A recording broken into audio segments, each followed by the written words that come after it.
little production detail on that. The Waco series on Netflix was originally put on something called the Paramount Network, which I don't believe I've ever watched the Paramount Network. Apparently, it is the old Spike TV under a new name, and I'm not even sure it still exists.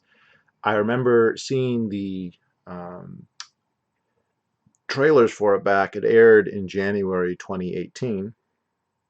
I don't know how many people watched it then. I remember thinking that I wanted to, that I was eager to watch it, um, but uh, I wasn't able to because I didn't have the channel. And then apparently this is pretty common now, but Netflix picked it up and they aired it. So it's a mini series. I think it's 5 or 6 episodes long, so about 5 or 6 hours. And I binged it a couple days ago, and I thought that it was excellent, actually. Now I'm going to basically reserve this review to um, its accuracy or inaccuracy. I think that I really enjoyed it. You could obviously criticize things like production value or whatever. The acting's great though. They got really good actors for everything. But that's not really what I care about. I Six I care about episodes like long, so how about five well or did six they hours. oops um, how well did they cover the topic? Like how did they do justice to the what happened to the Branch Davidians in the siege and the lead up? And I have to say that I was very pleasantly surprised watching it. There were numerous times where I was like, "Oh, yep, there's a detail there, there's a detail there." Stuff that if you were going to what typically gets in the mainstream coverage, there's a lot of omission to drive a narrative. So the culpability, the failures of the ATF and the FBI are omitted or glossed over, and not only are they there for the most part, there's too many for them to include everything that they did wrong. But not only are they there, or many of them there, they're sometimes attention is drawn to them, like they're pointed out by characters in a very explicit way. And that's actually one of the only big criticisms, and I have to qualify it, is that one of the characters, and there's going to be tons of spoilers here. I recommend people watch it though. I found it really compelling drama and also basically very accurate. But um, the the FBI's lead negotiator, a guy named Gary Nessner, who's played by the guy who was in Boardwalk Empire. Seems like he's always playing some kind of federal agent, as he does there. He also played General Zod in the Superman of Steel movie. But he, at many points throughout the show, throughout the miniseries, he will basically argue with his superiors at the FBI about malfeasance on the part of other agents, agents who violate, quote, the rules of engagement, who escalate unnecessarily, um, and uh, he gets in some heated arguments with his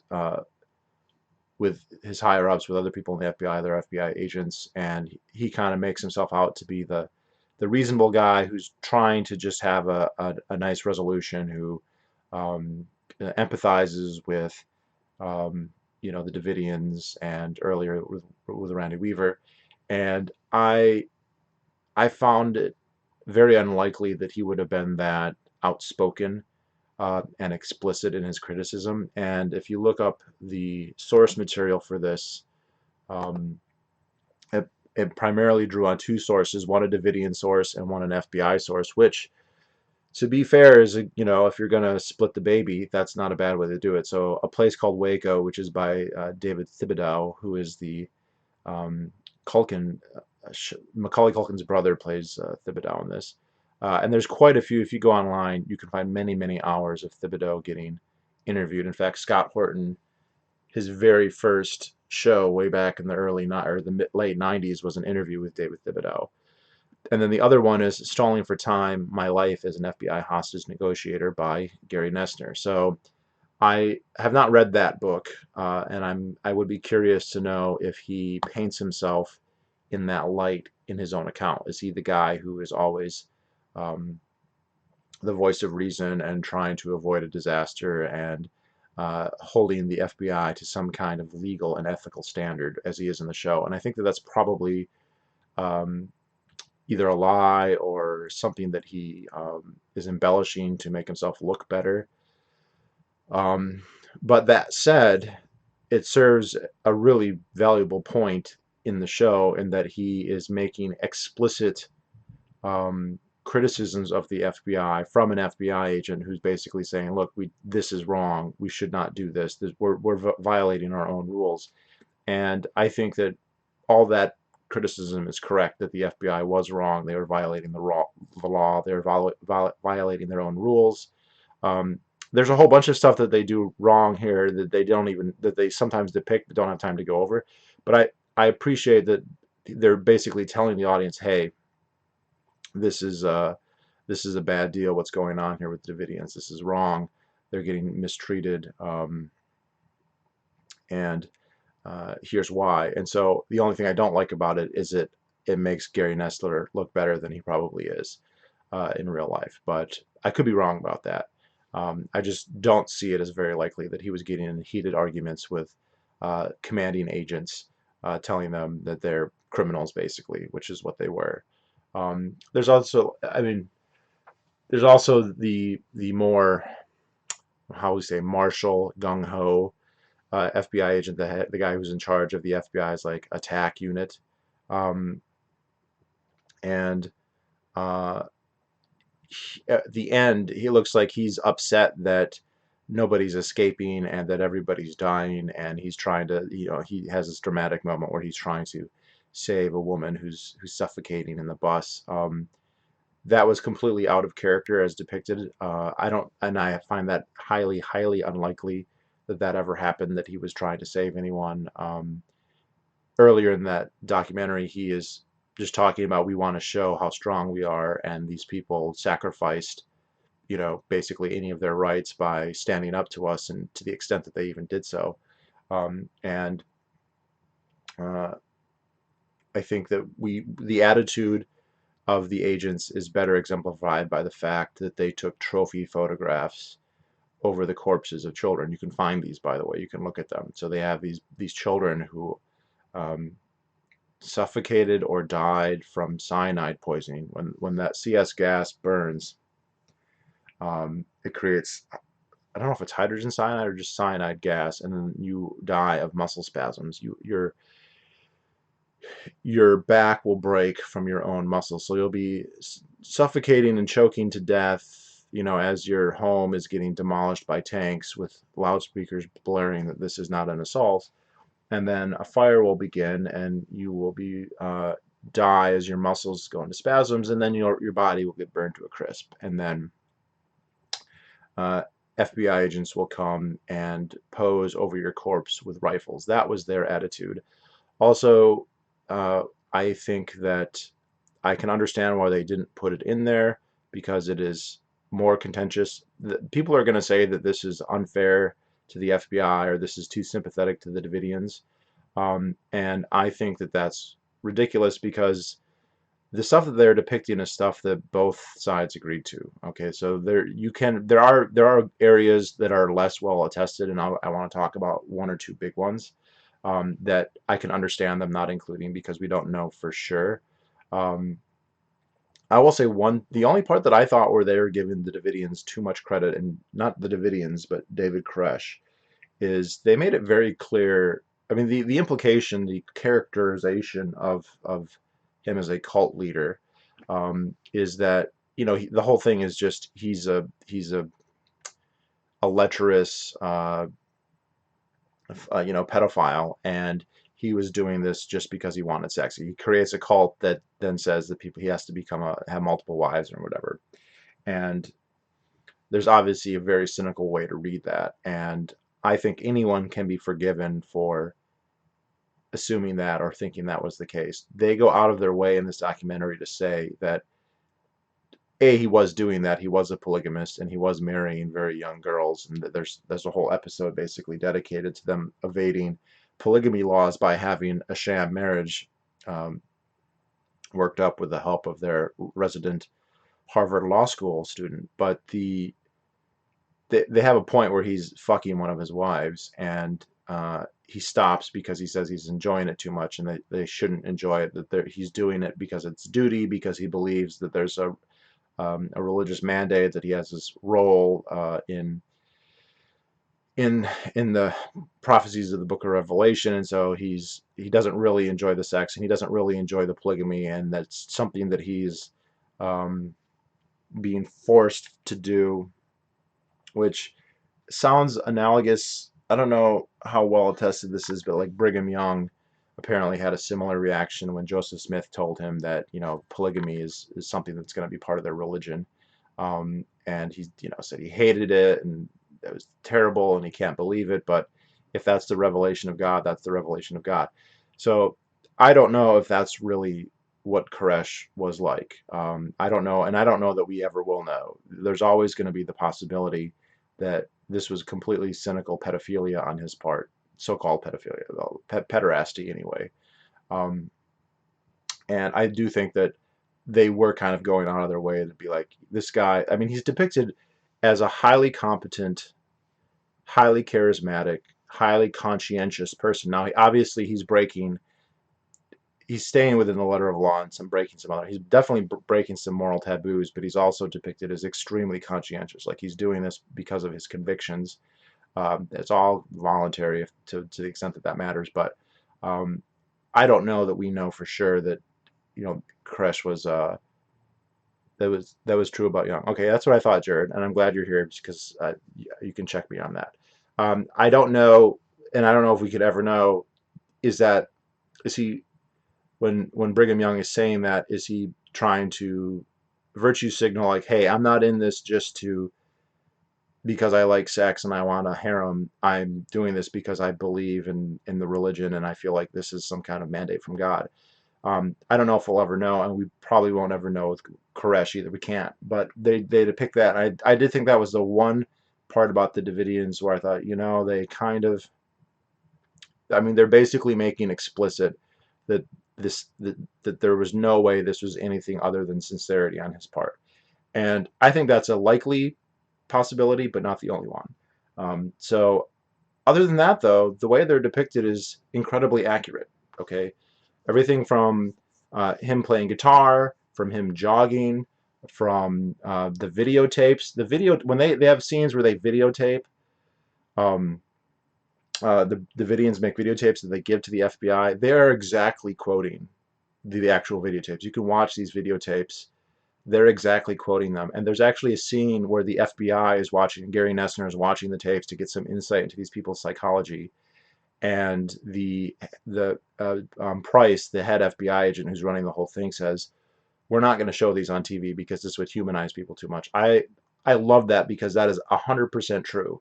The original idea was that they would get these tapes. They told the Davidians, make these tapes, and we're going to show them to the media so people can understand your point of view. And so if you watch the tapes, it's people saying, I'm a Seventh-day Adventist, and I wanted to study the seven seals, and we heard about David Koresh and his prophetic prophecies, and so we came here 5 years ago or 3 years ago or however long it was, and we, are studying the Bible with him and whatever. And you can see there's videos of like entire families talking about that. Well, when the FBI saw these, they said, if we show these to the media, it will humanize them too much. People will say, oh, they're fairly cogent. I mean, yes, it's religious stuff that a lot of people don't believe, but that a lot of people do believe. Is um, so that little detail in the documentary where the FBI says we're not releasing this because this will humanize, because their entire point was to say this is another Jonestown. They're a cult. They're going to kill everybody,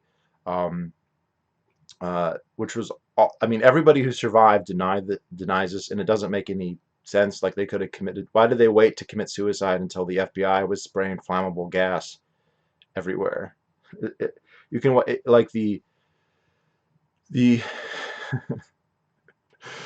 like in the press conference, like the day after, the FBI was like, look, it smelled like accelerants everywhere. There's gasoline everywhere. And it's like, yeah, there were accelerants everywhere because you fucking um, a piped CS gas there, and they included the detail that the CS gas is banned by the Geneva Convention. That would be a war crime if Assad had done that.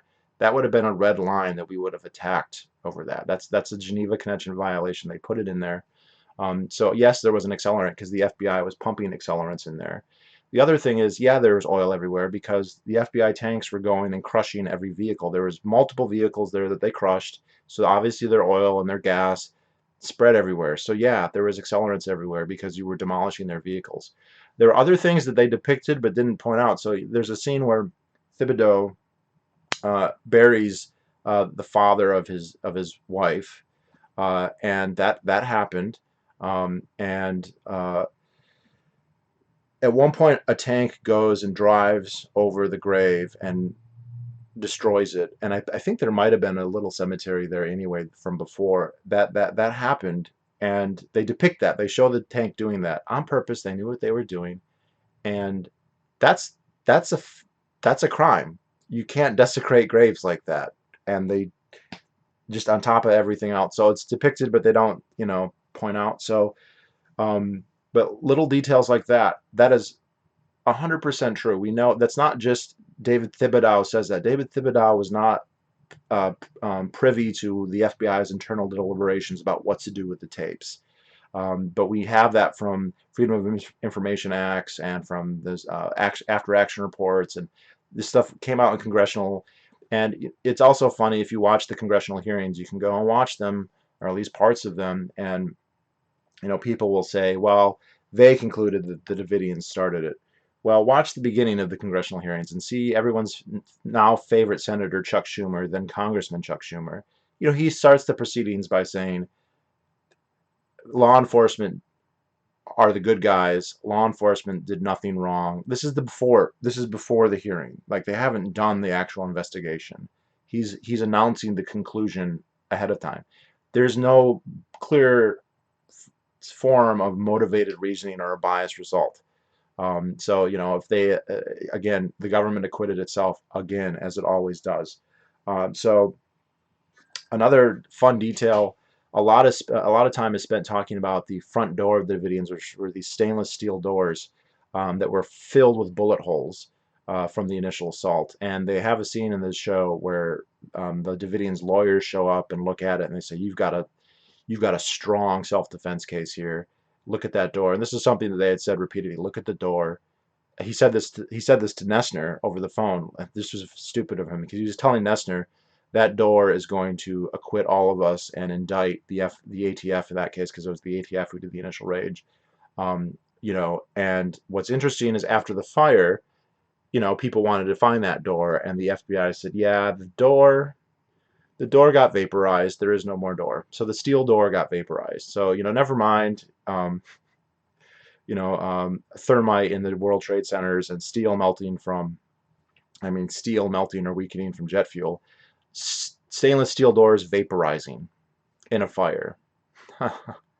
Right? So that, again, that's there. Another thing that I wish they would have talked about was Randy Weaver. They appropriately start the first episode with Randy Weaver. That is 100% appropriate because the actions of the ATF were to get positive publicity after the negative publicity that they had garnered at Ruby Ridge, which is 100% true. And the documentary is very good about making that clear. The entire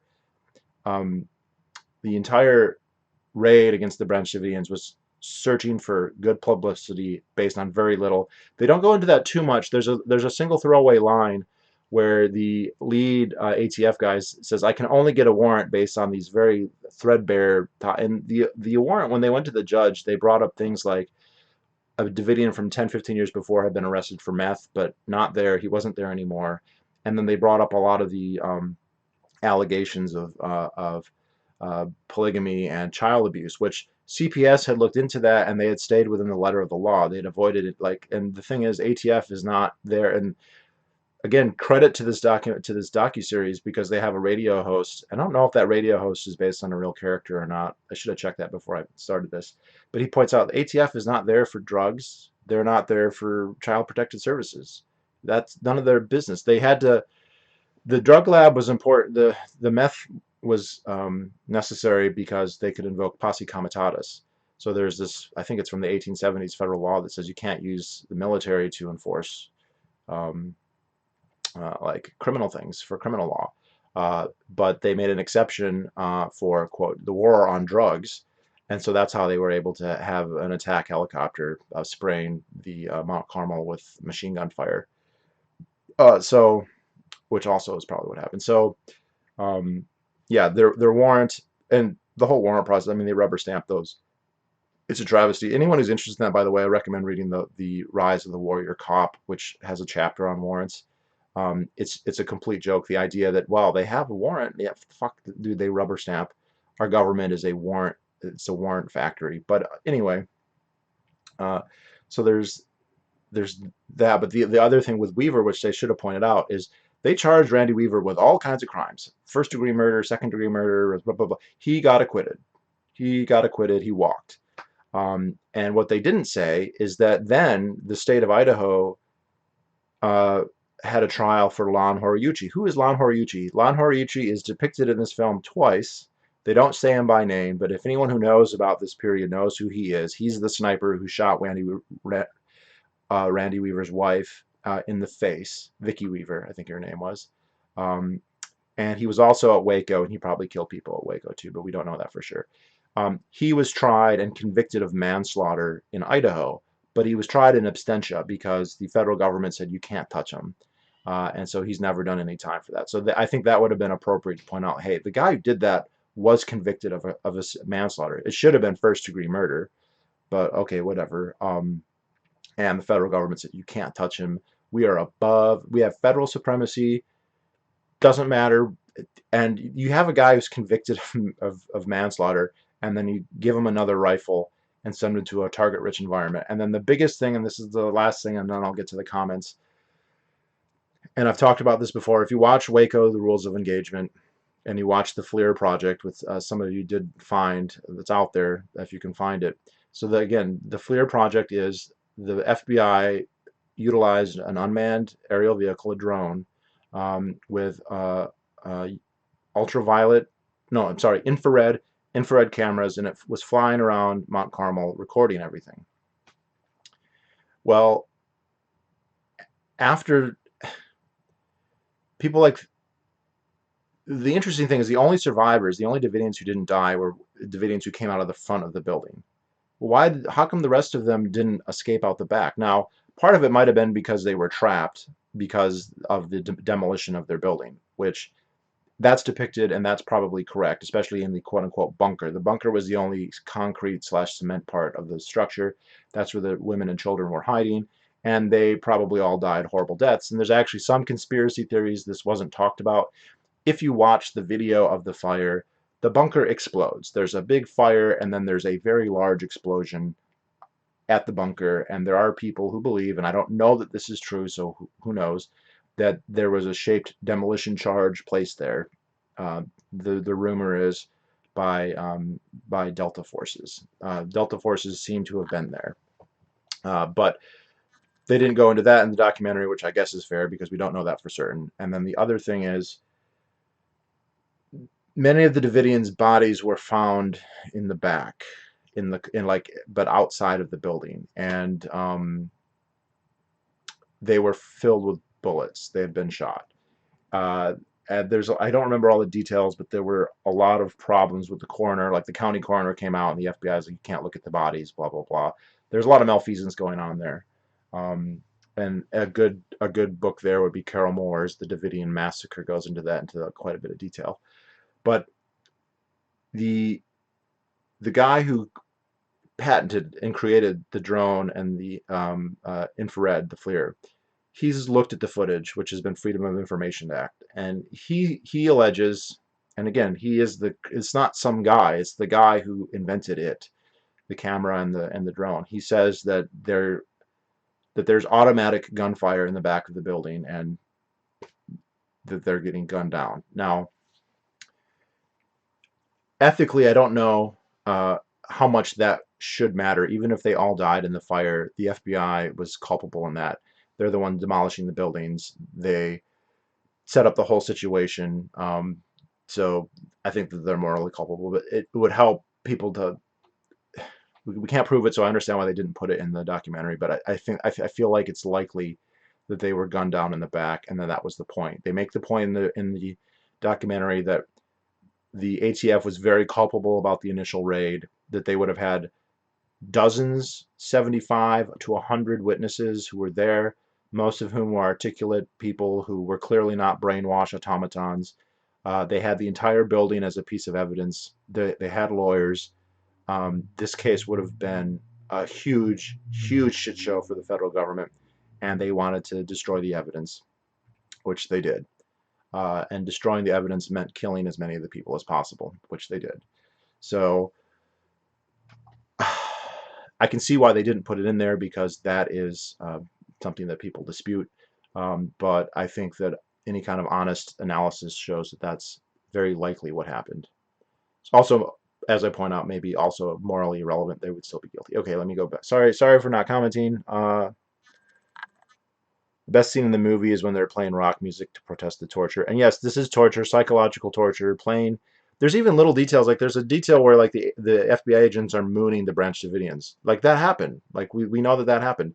They were playing sounds of rabbits getting killed, dolphins. Yeah, all that's true. Psyops. I think Kokesh's intentions should have stayed unstated. The scene didn't need to be there, and like you say, we'll never know the truth. Whatever his, yeah, it does make them more sympathetic. At least Kokesh, Koresh, more sympathetic. And I don't know why they would do it, because we don't know that that particular scene happened. Maybe there's evidence, maybe Thibodeau or some of the other people would allege that that was his true motivation, but I don't think we know. It does seem like if they were there tolerating that and they had been convinced of that, that they believed him, that they thought he was sincere. So it's not an unreasonable thing to think, but we don't know for sure.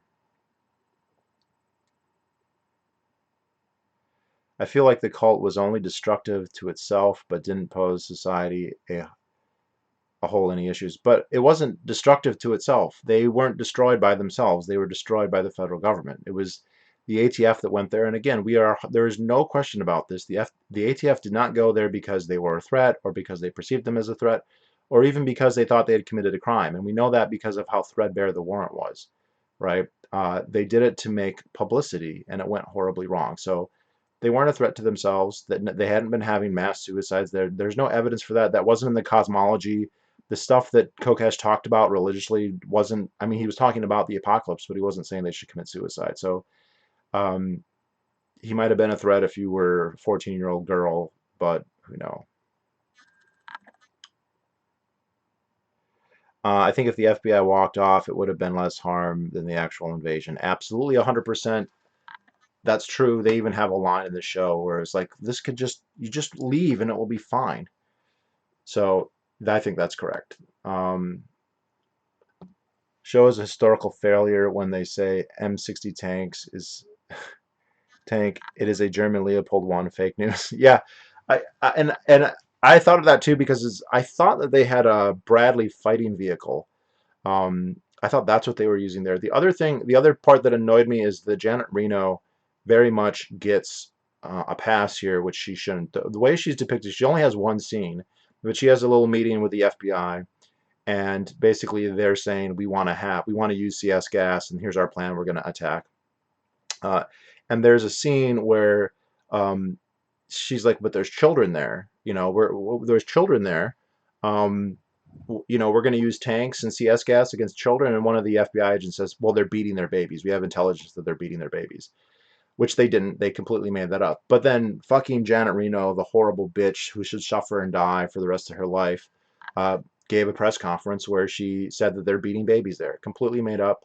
And she eventually had Parkinson's or whatever, and she shook all the time. And I just hope she suffered horribly for her culpability in all of this. The way she's depicted is she just didn't know that the FBI lied to her, and she, acted in good faith. And I think that is ridiculous. The other unspoken villain here would be the Clintons, who obviously were in charge. Now, it should also be noted that, Ruby Ridge, that happened under Bush, and that the ATF's desire to find, the ATF's plans and machinations against the Davidians go back to the Bush administration. So this wasn't something that Clinton organized from the top and was part of his deal. In fact, but it does seem like he had just started his presidency. This siege is going on. I think he gets inaugurated in January of 1993, and this siege starts in February, the end. So he's a month into his first 100 days, and he wanted this to be out of the news cycle. So he's culpable as far as that goes, and I mean he's guilty of so many murders that what's 75 more. But can you please watch Wild Wild Country on Netflix? It's about a cult that existed in Oregon. It's amazing. You would be really into it. Okay, I'll check it out. Randy Weaver also got $3 million for wrongful death for his son or for his wife.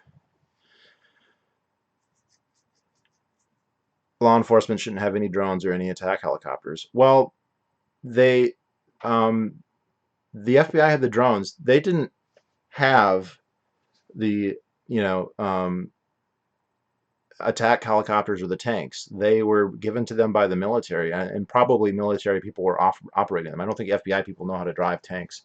Um, this got asked of Janet Reno, "Hey, we're using tanks against American citizens," and she's like, "Well, they're on loan." Like, it's. I think she played this double game of it's not the military because yes, it is a military tank and a military helicopter, but they're giving them to the FBI, so it's the FBI has them, so it's not a violation of posse comitatus. Go figure that. And then she also compared them to it's like a good rental car. She's referring to like a Bradley fighting vehicle and a tank. It's like a good rental car. Goes up into the new speak of this is not an assault.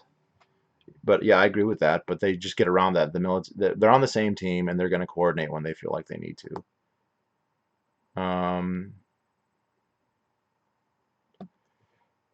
Have you seen the released footage of the UFOs? Do you think those are manned by aliens? I haven't seen them, and I have no idea. Is this the same miniseries that was originally on Paramount? Yes, this was originally on Paramount, and I just went to Netflix a couple weeks ago, I think. He got it for both. And I wonder how they split that baby. Like he got $1.5 million each. It seems like a really small amount for what he went through. Um, do you know? Did they get him on the weapons charge for the sawed-off shotgun? That was the whole entrapment that they tried on him. Um, I mean, he's out there. You hear stories about people meeting him at gun shows and stuff. He'll show up. Um, but uh, they didn't include that. I wish they would have, and I wish they would have named Lon Horiuchi by name. He is depicted. He's clearly Asian looking. They hired a Chinese guy. It sounds like if you look at the name, but Horiuchi, I think he's from Hawaii originally.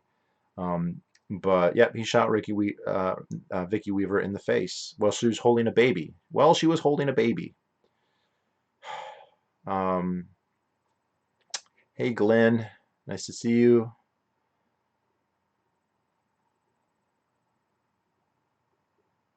Do you remember like a decade ago, some dude created his own gold and silver currency and got arrested? They should make a series about that. Um, well, that used to be, you used to have mostly private minted coins, but you are referring to Norfed, I'm going to guess, that was run up by the Bernard von Nothaus, who I've met. I met him at PorcFest, and that's actually interesting. I would have to know more about that in detail. I remember when that was happening. I was in college, so it was more than 10 years ago now. It was more like 15 years ago. And Nothaus was actually, he had worked for one of the state mints where he would like mint commemorative coins for whatever, for the centenary of the Hawaii or whatever, I don't know. But he was very much into the anti-Fed gold silver bug kind of thing. And so he started minting his own currency called the Norfed silver dollar or whatever. And they had a couple of different coins, but they had like Ron Paul was on some of their coins, and they had gold and silver coins. They had copper coins as well. And you could there was some, I don't want to say it was a Ponzi scheme, but you could become a member, and they also circulated paper money, but it was they were what the paper itself wasn't money. It was true fiduciary media where the the paper was a receipt for the actual gold. So like if you had, the paper wouldn't say $30. It would say 30 ounces or 10 ounces or 1 ounce. Most of the dollars probably say like 1 ounce of silver. If you went to their main facilities, which I believe were in Indiana, and so you came to the Norfed facility and you had notes, entitling you to 5,000 ounces of silver or gold, they would give it to you. And look, these things they didn't look like U.S. dollars. They didn't claim to be U.S. dollars. I think they called them the Liberty Dollar. That's right. And they got raided by the feds, and the feds said they were counterfeiting, right? So this was all counterfeit because it said dollar in it, even though they didn't look like dollars. They didn't call them dollars. They were just gold and silver coins, which are legal. They're legal for civilians to own ever since, ironically, Nixon closed the gold window in August of 71. So after FDR basically confiscated any numismatic metal and put it in Fort Knox. So you could own gold like for jewelry, for like a wedding ring or whatever. But if you had gold or silver that was in coins, you were supposed to turn that in, which many very wise Americans did not do. But when Nixon closed his gold window in 71, one of the sops that he gave was to say, okay, I'm closing the gold window, but then in like compensation, I'll make it legal for Americans to own gold and silver again. So it's been legal since then. And Norfed was into that. So yeah, you could buy if you already had your Norfed gold and silver, it didn't matter that there was this raid because you already had physical gold and silver. If you had the notes, then you got screwed because obviously they confiscated. I believe they confiscated like 40 or $50 million worth of species.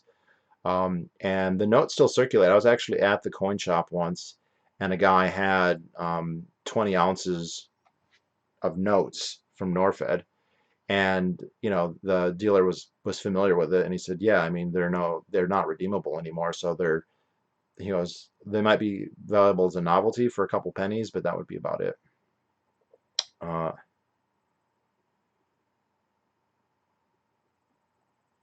think one thing that definitely helped Randy Weaver in his trial is that his lawyer was Gary Spence. Well, yeah, I'd heard that the federal government, when they choose to go after you, they pretty much always win. They had something like a 99% success rate. So, um, Bitcoin is the worst because the feds can totally take that down way easier than they can take physical gold you're holding. Uh, that's a that's very debatable. I'm not saying you're wrong. That's very debatable. If you have a reserve, if you have a currency that is species that's on-demand redemption, and you have a central vault, then that's not true. Very easy for them to go in, and they ruin Norfed basically. They ruin the Liberty Dollar by accusing them again of counterfeiting, which is ridiculous. Oh, and I forgot. So that's a very serious crime, and they had a very long, drawn-out trial, and von Nothaus was convicted, I believe, of counterfeiting, and he never he never got sentenced. He never went to jail, and I know that because I met him at PorcFest, and I asked him about that. I said, I admitted, I was like, hey, I remember Norfed when I was in college, and I remember hearing about it, and I know that there was a raid, and I know you got in trouble, and whatever happened. And he explained that they had the trial. He was eventually convicted, and they didn't do time served or anything like that. I think they just never sentenced him or something like that. Uh, and so um, they just kind of let him go. I guess they didn't really give a shit. It's kind of interesting how selective they are with. I mean, they went after him, but they didn't go after him. So he's a free man at least. So they robbed him. They robbed him and defrauded, all of his customers who held his notes out of capricious jealousy. Because it's clearly color of law to call that counterfeiting. And but at least they didn't throw him in prison, so I'll give him that. When did I see? I think I saw him. It might have been this last 2019 at PorcFest, but I'm not. Don't quote me on that. I'm not 100% sure. Gary Spence has never lost a criminal case. He sounds like the lawyer to have, but Jared, how much of that is his skill, and how much of that is his skill as a trial lawyer versus his skill of picking cases? Um, Wikipedia says 6 month house arrest, 3 years probation. Okay, that explains it. Yeah, but I think that's less than the penalty should have been technically. Um, he's a bit of a nutter. Like if you listen, I remember listening to interviews with him. I shouldn't say that, but when I listened to interviews from him back in the day, he struck me as a little nuts. When I met him at PorcFest, I will say he didn't seem nuts to me. Just kind of, oh, that's one of the fun things about PorcFest is you'll see people like, oh, wait a second, is that Michael Humer, or is that Dan D'Amico, or is that, you know, well, who's the other one? Bob Murphy's there quite a bit. Um, and Bitcoin is heavily monitored and taxed. Gold is more off the grid. Again, I think this is very practically debatable, Daft Bugger. You might be right. You also might be wrong. Like the Bitcoin stuff it's hard for me to assess it technically, so I do back away from making really strong statements about it because I just don't know. Um, the problem, gold is great, but it makes it really hard to have that in a system that's digital. It should be, look, if it wasn't going to be persecuted by the government, digital gold would be just easy as fuck. You'd have banks, you'd have debit accounts. They could do the fractions. You wouldn't even have to worry about pennies. You could do transactions to any division of gold, which you can do gold. I mean, they sell milligram pieces of gold, but they could sell, which is a milligram of gold is like a strand of hair, like a short little strand of hair. But uh, you could do it even less than that. I mean, hypothetically, I don't know about practically, but hypothetically, you could go down to an atom of gold. I don't know how they would divide that up, but you could be talking like very, very small divisions, and so you could. I mean, the pricing would just be way more accurate, and you could just use digital, and then when you want to cash out, when you want to redeem your species, and you go up and like, okay, you owe me 13.987345 ounces, and they could, give you 13 1 ounce coins, and then use gold dust or milligrams or some other kind of metric or just round up or whatever, and pay you back. It wouldn't be that hard. It really would be not hard at all. The problem is then you have a central storage place, and governments don't like that, and they're going to come and they're going to stake it, and then you don't have redemption at that point.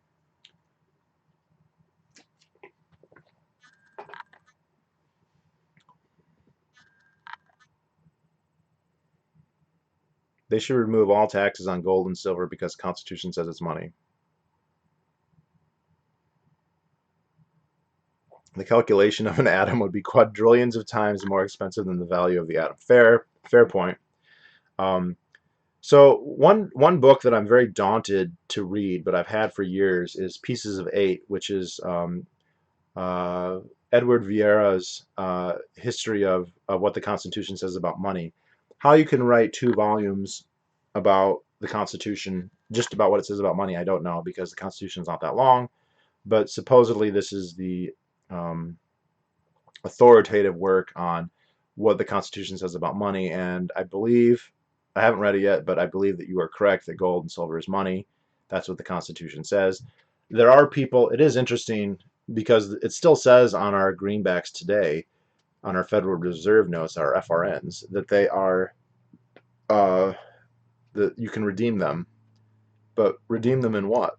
Other dollars? And people have tried this where they, bring in like a 10 and they're like, I'm redeeming this, and they'll give them 10 ones. But it says it's redeemable. Redeem my fucking, go to Fort Knox and give me my gold, motherfucker. What is it? 1 ounce of gold is $35. I mentioned on a previous live stream that there should be a JFK style conspiracy drama thriller about OKC. How surprised are you that one hasn't been made? Well, I think that would be a fucking amazing. There's so much juicy stuff there. And better attested, by the way, than what we know about JFK or don't know about JFK. How you want to explain that? Um, the problem is narrative building. I think that people don't want to accuse the government of doing that, and there's a whole thing where a lot of these studios are getting subsidized by the government. They're getting like free access to military bases and military advisors and military tanks. And I'm going to guess this would be kind of interesting when they were making this. did they go to the government to get those tanks, or did they get those tanks from someplace else? That might be, someone was saying that they're the wrong models. That's probably because if they went to the government and said, "Can you give us the correct models of tanks so we can use them to, make a documentary, a docudrama about using them to destroy, to kill uh, 76, 74 Americans?" No, they probably would have said no. So they would have had to get their tanks someplace else. And tanks are expensive. So, but there's this very strong uh, element where the media companies are basically getting subsidies from the federal government, and if they don't treat them well, they'll lose them. Uh, did you hear that Justin Amash has officially announced that he's formed an exploratory committee for the 2020 Libertarian Party presidential run? I did not hear that, but I heard he bought a lifetime membership in the Libertarian Party, which that sounds like it's the same news. By the way, I love this shirt. Anyone who's, if anyone knows what this is, post in the comments. If you know what that is, post it in the comments. Um, so yeah, it looks like Justin Amash is going to run for the Libertarian candidacy. Uh, the did the Digix gold token, an Ethereum-based token, is worth 1 ounce of gold and can be divided into small units, traded, etc. Oh, that's cool. Correct, correct, Nuna. Um, the best thing about America is that people have the freedom to create a cult. It sucks to lose that. Yeah, so of all the videos that I've made, I would fully admit that almost all my content is derivative. Almost everything that I'm saying is stuff that I read someplace else, and usually I'll be as good as I can to attest that. And there's been maybe th 2 or 3 videos where I thought that like this was a good point that I didn't remember hearing someplace else. There used to be one. I used to think I had an insight about defense and markets, and then I read, after I made the video, like 2 years after I read the video or made the video, I read an article by Murray Rothbard where he made the exact same point, and I was like, God damn it. But one of my favorite videos is, quote, "Who will build the churches?" quote. So if you want to see that, that's a really, I think that's one of my best videos. And what I say in that is very fascinating if you look at churches in the United States, because if you think about it, nobody's obligated to go to them.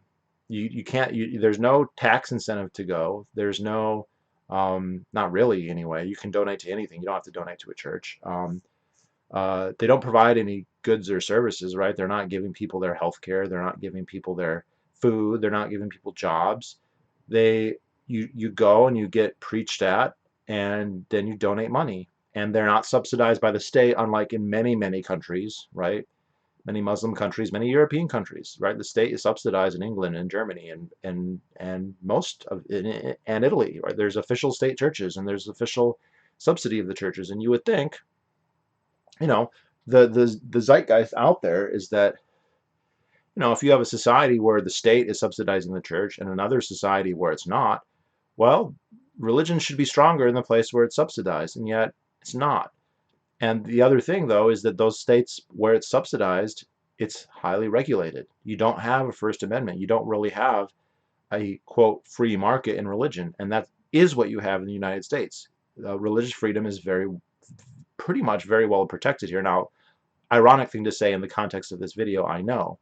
But I believe, I mean, there's other reasons because of who settled the United States and the religious views that they had and the selective immigration, the people who decided to come here and all that. It's not, I'm not saying this is a single reason, but because it is so not subsidized and there's so much free market, that there's a lot of competition. And because there's a lot of competition, the itinerant preachers out there are mad good. So there are American preachers out there who, like, they're not going to get a state subsidy. They can't become an Anglican or Catholic or a Lutheran like they could in Germany and then just get automatically on the state dole. Those people are not going to be good theologians. They're not going to be good preachers. They're not going to be convincing people because they don't need to, because they're lazy fucking welfare whores.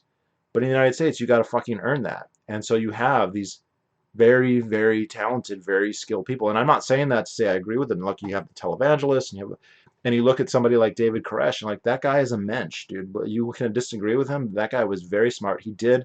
They mentioned this in the documentary. He literally memorized the Bible, and he was very, very compelling to a lot of people. Not everybody. He didn't coerce anybody, but he was, and that's a. There were other people who were in the Seventh Day Adventists, and there are other churches.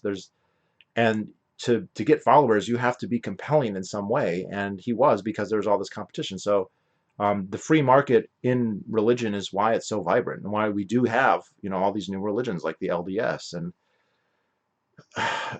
we have this evangelism, and I've met.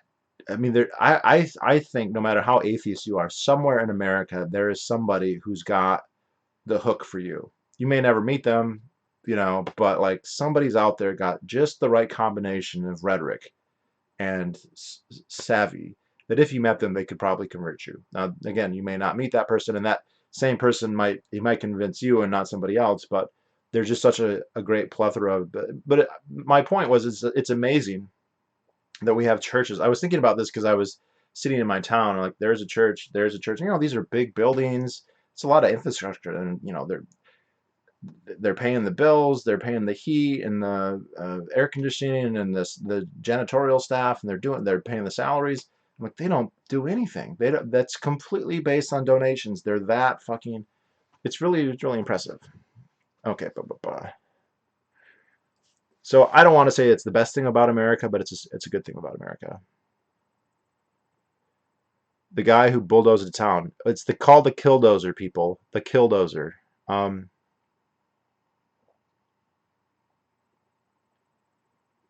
what do you think about the fact that Tara Reid's allegations against Joe Biden are starting to pick up steam?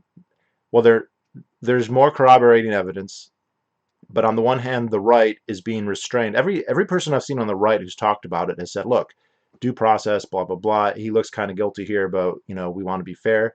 So they're restrained in their attacks, and then the left is ignoring it. So like CNN's not talking about it. Everyone's read that fucking New York Times tweet where like, there's no other than Joe Biden groping people inappropriately in public. There's no evidence that he would do that. So the left are not covering it, and so and they would make excuses anyway. They're all hypocrites about this anyway. We know this. We know this just looking at Bill Clinton or Hillary Clinton, because she's culpable in his crimes in a very, very direct way. Not just because she was his wife, but because she helped smear and slander all those women. Um, Fucking calling Monica Lewinsky a stalker, and goddamn bitch. But like, um, the they know, and they don't care. They don't care. They're hypocrites. The whole Me Too thing, it's bullshit. It is a selective weapon. Uh, what did I hear? I'll test this correctly. I think it was Daniel Clavin who says, um, the only standards the left has is double standards. Funny but true. Yeah. So uh,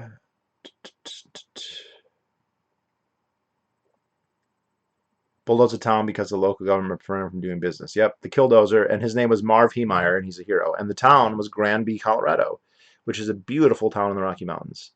Um,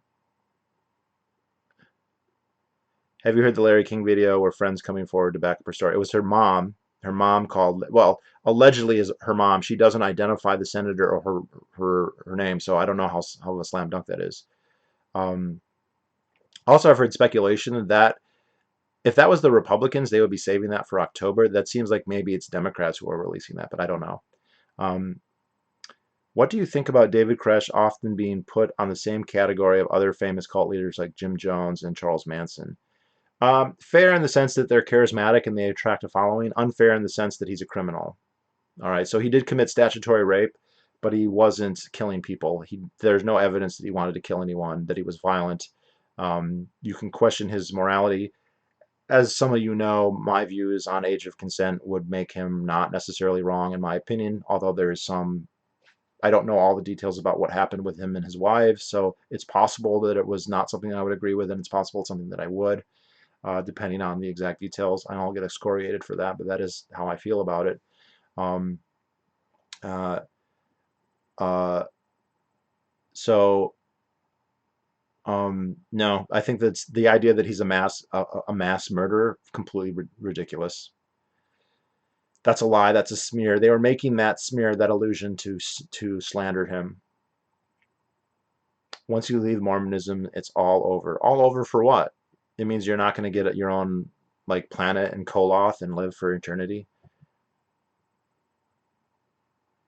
David Koresh carried the heavy burden of having to sleep with everyone's wives. Yeah, so that's the again. I don't know. He could have that could have just been he was cucking them because it was a kink, or it could have been something he religiously believed.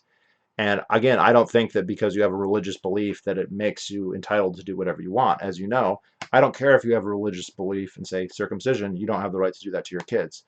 What he was doing, though, I would say could have been, I don't know that it was, but could have been hypothetically consensual. People are going to argue with me on that on the age of consent.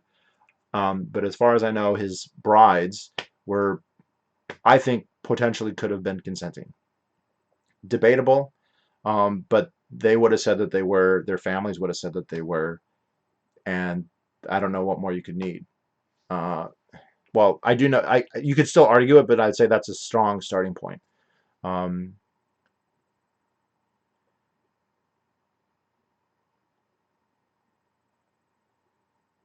some stuff is more important than money. Please do not support lies and scamming unethical behavior. Fair enough. I don't know what that has to do with anything. Oh, it's Snooth. Okay, Snooth. Thanks for watching. I saw your comment on my, well, I put a reply, but thank you for watching my public school video. And, well, you didn't actually watch it, but thank you for commenting and not watching it and proving my point. Uh, the New York Times said Reed could be charged with false accusations. Did they say that for anyone who, ugh, fucking hypocrites.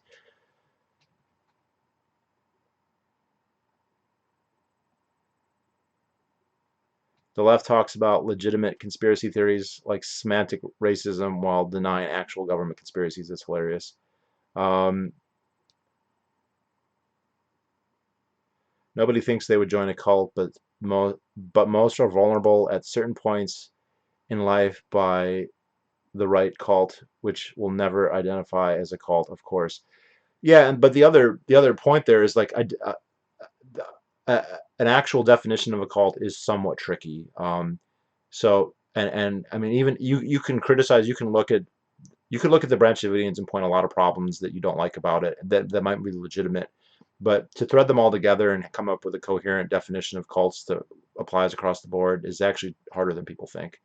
And I think it's unfair because you're basically putting this stigma on people like you, it's like, oh, they're Jim Jones or they're the what was the people, the Hale Bop, the Heaven's Gate people, and see Heaven's Gate and Jonestown are not the same thing with each other, and they're not the same thing with the Branch Davidians. So even if you want to say label them all as a cult, what does that even mean, right? They're not the same thing. So there's a categorical error I think that happens when people try and do that.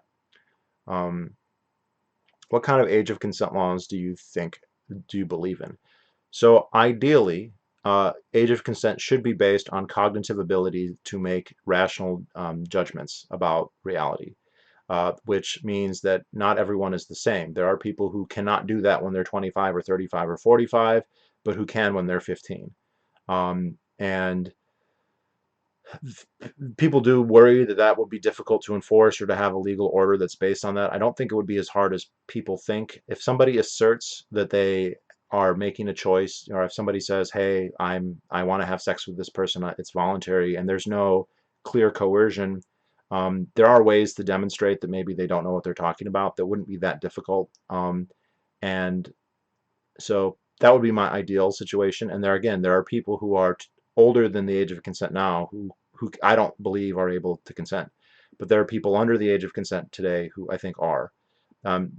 The idea behind the age of consent law I just find very troubling because the idea that, let's say the age of consent is 18, that on your 18th birthday, on that day, you can have sex with anyone you want, you can get married, you can do whatever, but the day before, all those things would be a crime. And I think that that's very silly. Now, you are developmentally a little bit more advanced, but that one day doesn't make that big a degree of difference. If we were going to do a proximate age of consent law and just say, well, that's too difficult to establish everybody's consent to do that, Again, I don't think it would be that difficult, but let's just say it is, you think it is or whatever. What would be a good compromise? The age of consent should be lowered. And I don't just mean for sex. I mean, you should be able to sign contracts. You should be legally emancipated from your parents. You should suffer the same criminal penalties as everybody else. So you don't get juvie if you commit a rape or whatever. It's a serious crime. You can work as many hours as you want, blah, blah, blah. You are an adult, not just that you can have sex. And I would put it, if I had to pick a number, well, I would say probably 14 would be my guess, which is the age of consent in some places. As they point out in the show, you can get married. I don't know if this is still true, but you could get married as a 14-year-old in Texas if you have parental consent. So I know that sounds terrible. I know people will hate me for that and uh, whatever, but I think that's the case. And historically, people that age have been able to do it, and I think that they are developmentally, they're close enough. All right, so they're not, a 14-year-old isn't as experienced as a 24-year-old.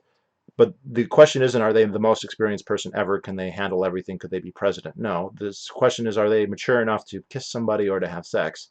And that doesn't require as much maturity as being the president or whatever. So I think most of them probably could. Not all, because I don't think all 20-year-olds can either. But that's my view on it. But a good book on that is Teen 2.0. So I think that's by Robert Epstein. So anyone who's really interested in that topic, I'm basically drawing all my arguments from that book. So. Duh, duh, duh. The mom is from the city where Tara Reid worked for Mr. Biden. It's pretty damn evidence. Um, yes, I do know that she called the month that she left. She's from the city and it's her first name. So it seems like that's probably what it is. It would be more of a slam dunk if she said it's Joe Biden. Here's my daughter's name, but that's not what happened. But I agree. To me, it seems. It also is interesting that this has been saved this whole time. I feel like it happened at the time, and somebody said, "Yep, I'm going to save this for the future in case this becomes valuable." And I wonder who that, if that's what happened, I wonder who that person was who saved it. It could have been Tara Reid herself, obviously. Um, you are done with religion after Mormonism. Jared, you just have to actually try Christianity instead of something like Mormonism, which is definitely not Christianity. Um, so what if it was consensual? The parents of the brides and everyone at the compound likely pressured them. I don't have sympathy for Cuckish himself. Well, so you bring up a fair point as like, can what constitute consent? And I agree with this. Like, how, what if you live with your parents? But the problem is your parents have much more power over you because of the age of consent laws. Because you are not legally emancipated, they have complete legal authority over you. Between them and the state, they own you basically. So, let's say your parents were abusing you. You would either have to become a ward of the state or somehow escape your parents. If you ran away, the police will come and catch you and bring you back, right? And they'll force you to stay there. Now, if your parents are abusing you, um, then you'll become a ward of the state, which is not, that doesn't mean you're free. That means you're a fucking property of the government. You don't want to be a ward of the state. You end up in foster care and they have control over your life. And the people who do that are not always good people, I can say from experience. Um, but if your parents weren't abusing you, as far as the state's concerned, they're going to bring you back. They're going to force you to they're going to force you to go to school, and they're going to force you to stay with your parents, and they're not going to let you get a job. So you can't, even though there's work 14-year-olds could do where they could earn money and potentially become independent, they are legally forbidden from doing this. The amount of work they can do it's not zero, but it's so restricted that their ability to be independent is greatly reduced, if not, completely nullified. So if you want to have them have the ability to resist their parents, you need to legally emancipate them. You can't put them in a situation where they are completely have no rights, basically, which is where they are right now. Uh, it's not a bulldozer; it's a killdozer. The Branch Davidians apparently only had firearms to operate a legal firearms business. There's no evidence that they purchased illegal weapons. Yeah, they did everything above the book. They had a lot, but per capita they had about the same as you had in Texas generally. And they sold a whole bunch. They sent like an entire horse trailer full of guns away very soon before the raid. So the whole idea that they were secretly planning to ambush the ATF. Man, if they did that, they screwed up real big because they didn't kill many of them. And most of the ATF agents, there's another thing they didn't bring up. At least 2 of the ATF agents were killed by other ATF agents on accident, and it's possible that all of them were killed by other ATF agents. Um, but yeah, they did everything above the book. They invited the ATF to come and check it out. You know, we know this for a fact. The ATF was talking to Koresh. I keep wanting to say Kokesh. Koresh's gun dealer, and he called Koresh and he said, "Hey, the ATF is here and they're asking some questions." He's like, "Hey, tell them to come on out. They can take a look. Everything's on. We got the paperwork. Blah blah blah." And they weren't interested in that. They wanted to have a high publicity raid. But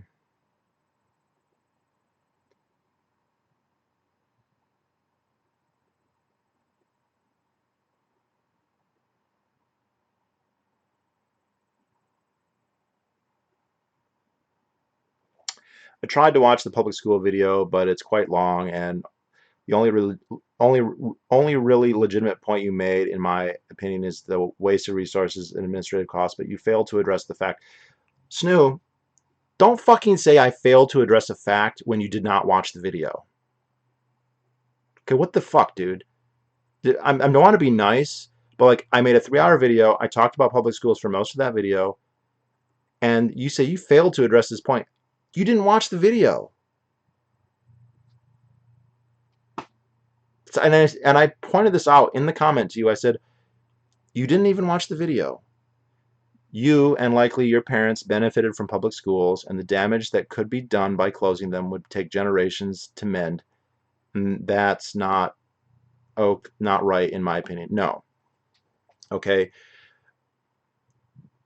One thing you learn when I was in college, all right, and I studied education in college at what called itself the best education school in the country. I don't know if that's true, but I think it was a good one, uh, as far as they are by their own estimation. One of the things you learn is that kids who are from middle class or upper class families, right? They have functioning parent, they have a good family, all that stuff. They're fine. Okay.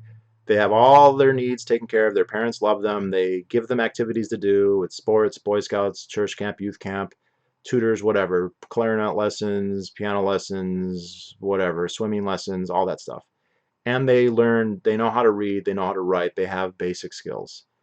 And there is no reason to assume, none. Okay, your argument here is based on the assumption that if we did not have public schools, that those people would all be ignorant and illiterate. And there is no evidence for that. That wasn't true before we had public schools. So most people, it's fine. They're going to be fine. They don't need public schools. Now the argument is that, well, what about poor people? You know, you're an orphan, or your parents are on drugs, or they're too busy with work or whatever. And you have a fucked up family. You're in poverty. Guess what? Public schools don't help you then either. The big secret, and it's not a secret, it's an openly discussed reality, is that people who have a bad, poverty-stricken life do not benefit from public schools. They go there and they don't learn anything and they fail, and they don't go to college, or they go to a shitty college.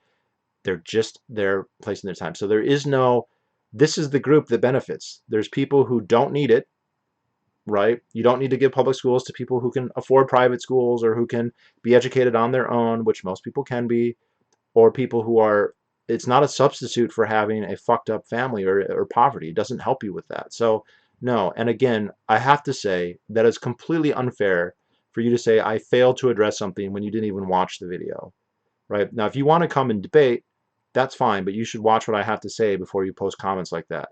And it was very ironic for you to just come in, because one of the points of the video is that public schools teach people to not be critical thinkers, to not be able to entertain ideas, to brainwash people into believing that public schools are necessary, right? And then you come in and say, I'm not going to watch your video. I'm just going to post that you're wrong and that you hate poor people. And then you also said I only want people to have automatic weapons, which is an argument.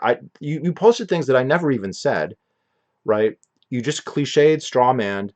You just came at me with just this. I mean, no offense, but you sound like an NPC, that you've been given this prepackaged. These are the arguments. People who don't like public schools hate the poor, and they only love the rich, and they're ignorant, and they want people to be ignorant. No.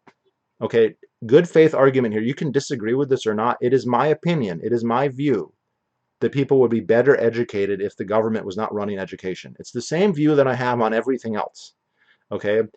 I don't think that the government should run our cars. I don't think that we should have a massive public car company that control, because I don't want us to have Trabats. I think we will have higher quality, cheaper cars if we have the market, private industry, and voluntary interactions developing our cars and our computers and our homes and our books and our sports teams and our cell phones and all of that stuff. And I also think that for school. Okay, but you just want to straw man. You don't even want to listen. You just come at it and say public school's good. You're bad. You're greedy. That's so lazy, and it's ironic. It is ironic and funny that you would say that. So don't fucking tell me what I didn't address when you didn't even watch the video. You had enough time to spend 12 years in public schools wasting it learning stuff that you don't remember. Here's the other thing that if you would watch the video, you would have known. You don't remember any of the stuff that you learned in public school. Nothing, practically. Practically. Like if we were to pull back every test you took in middle school and high school, every single one, and say, here, take this test, how much of that would you know? You would have failed. You would fail every test. You would fail them all, right? And the little bits that you don't fail, that's not because you took the test. Like the fact that you can speak English now is because you practice English all the time, not because you took a test in 8th grade about it. That's why you can do it. There's a problem here. You are assuming that because they're there, that's why we're illiterate. Look at behind me. I'm literate. I'm literate. Look, I read these. Okay? I'm literate. That's not because of public schools. Okay, my parents made sure I could read. They made sure I could read, and they made sure that I appreciated learning, and that's why I am. And I'm articulate now. To the extent that I am articulate and that I can talk and that I can make an argument is because I practice that now, not because I was in middle school or high school. So you can't remember any of that stuff, and you're going to argue that we need to be there and we owe everything to them. Watch my videos. I've done lots of videos in public schools. And don't be an NPC. It's fucking embarrassing. Kokesh was very welcoming to local law enforcement and initially the BATF to inspect the weapons. He did invite them, and he invited the sheriffs over, and they were on good terms. And CPS had been there, and they said, "Hey, there's nothing here." And like CPS is not exactly gonna like be forgiving of your religious preferences. So there was an anti-cult busybody group called CAN that was trying to pressure the BATF to investigate the videos. Oh, I didn't know about that. Yeah, that sounds about right. That might be why they targeted them initially.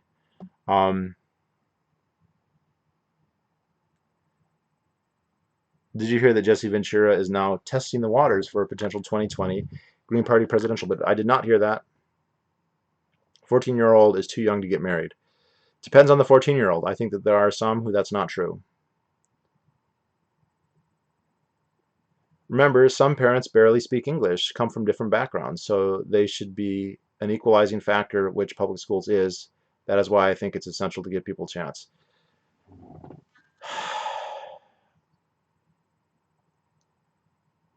No. Okay. So why don't we then just have public schools for children who don't speak English, right? That's an argument for a welfare school. It says, okay, if you don't speak English, go to school, but you're going to compel everyone to go. And it's not equalizing. That is nonsense. We don't have equal society. You think that Barack Obama's children went to a public school? Do they have an equal, look, the people who go to all the prep schools, do they have equal treatment? No, they don't. And the public schools don't equalize things. They do not equalize things. You can say that. You can say you wish that was true. That's not true. Okay? If your parents are divorced and your dad, you have an absent father and your mom's on crack and she's on welfare and you go to public school, you're not going to come out equal to the family that was okay, right? The two-parent home and they both have jobs and they're not on welfare. Both kids go to school. They don't come out equal. Okay, so you can say you wish that was a good idea, and you're wrong. They don't do that. You can say you wish that they would. They don't. And there's no way for them to do it. It's not a question of, well, maybe if we tweak it here and here, we can make it work. No. And again, and I pointed this out in the video that you did not watch, that right, you criticize and strawman me because you don't watch my content because you're too busy. But you had enough time to go to public school and learn how to not think and how to attack anyone who questions public schools, right? That's what you learn in public school. That's your takeaway, is that we have to have the argument you're making there is for like a welfare school for people who, yeah, their parents are poor, maybe they're, and they can't get educated on their own, so we'll have a welfare program for them. But what about people who don't need it? And why are you compelling people to go?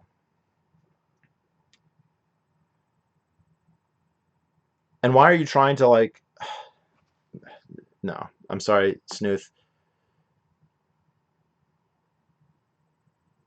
Jesus is in the name.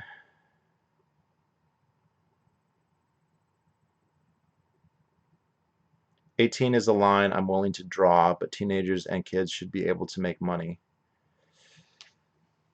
18, come on.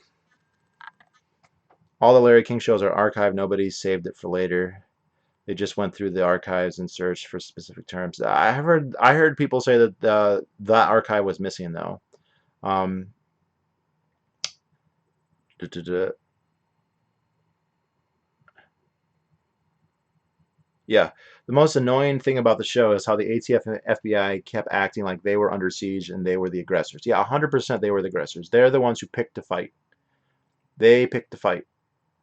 So why are like this is I was listening to Pete Quinones on Dave Smith's show talk about this Douglas Lemp case where SWAT team shows up at his house at 4 a.m.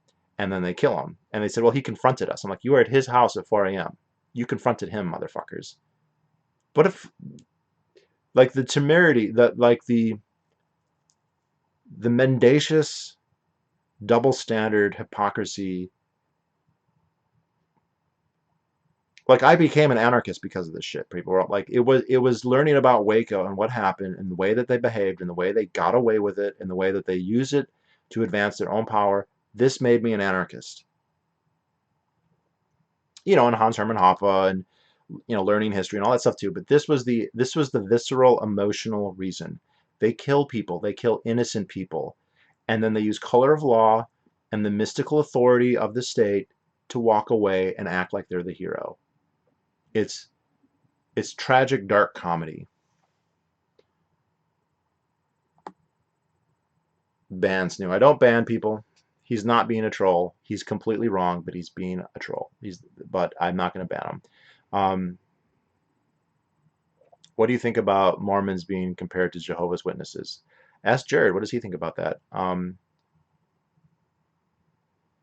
I was dumber after public high school than before. The education was that bad. Automatic weapons came from another comment of, okay, so you watched my other video, but you won't watch the one on public schools. Well, yes, I think automatic weapons should be legal. They are partially legal as it is, but I didn't mention that in the video on schools, and they're not really tied together. So, yes, people should be free to own weapons, and they should be free not to go to school if they don't want, right? And again, your argument here is like, well, what about poor people? I'm like, okay, what about people who aren't poor and don't want to go? But it's compelled. It's compulsory. They have to go.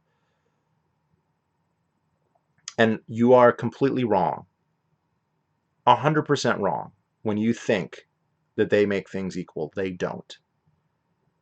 Elizabeth Warren did not send her kid to public school, her son. No, she didn't. Barack Obama didn't either. Very few of them do. They don't. There's an unequal system. And even within the public schools, they're not equal, right? If you go to suburban high school X, where all the kids are fine and they have two-parent homes and they're all rich, and they have robotics classes and a swim team and whatever, and then you go to another high school, the poor high school, right? You're going to always bring up the poor kids, the poor kids, the poor kids. They don't do that shit, and most of those kids don't graduate, and most of them get pregnant, and most of them do drugs, and they waste everyone's time is wasted. Again, it doesn't help the people who need it, and the people who do well are people who don't need it, right? I didn't need it. I wasn't going to be illiterate. I would have learned more on my own, as I said in the video that you did not watch.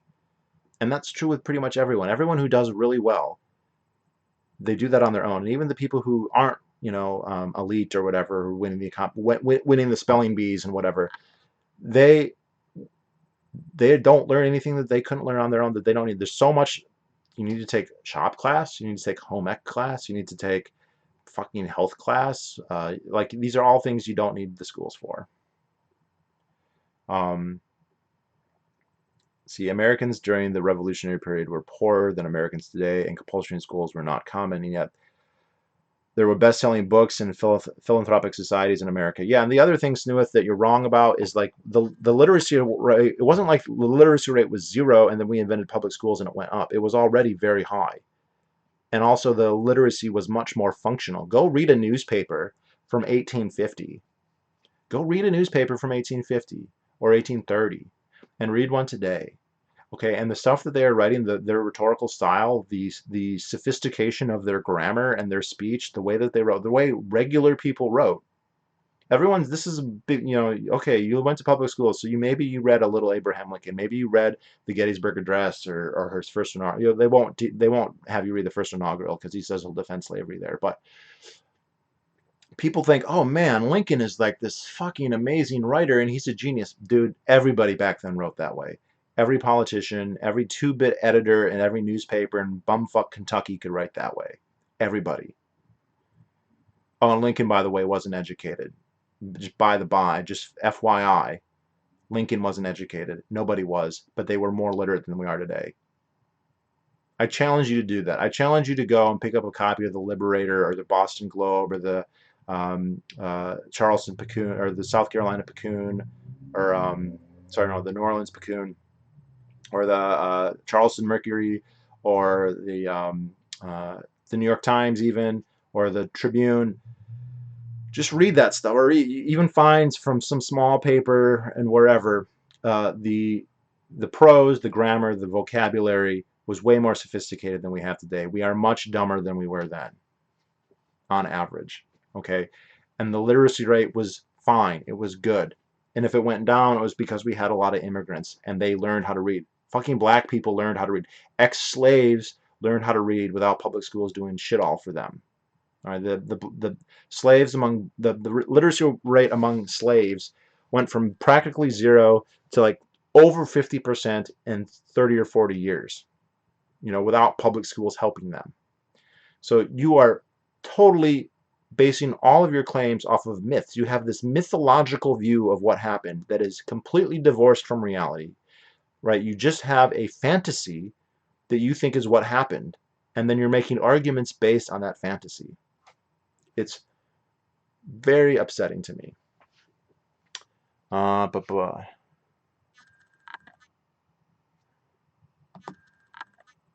libertarian man bad. Cults have certain topical traits that make them cults. For example, a painful exit process, punish dissent, an unaccountable leader outside. Yeah, but see, again, any big religious organization can have this, right? It can be difficult to leave, for instance, the Mormon Church, right? Because there's social pressure and whatever. So again, you can list those things, and I'm not saying those aren't traits that exist because they certainly do exist, but they exist all kinds of places with things that we wouldn't necessarily call cults. So that's the problem that I have there. Um, Literacy rate was higher in 1790 than 1950.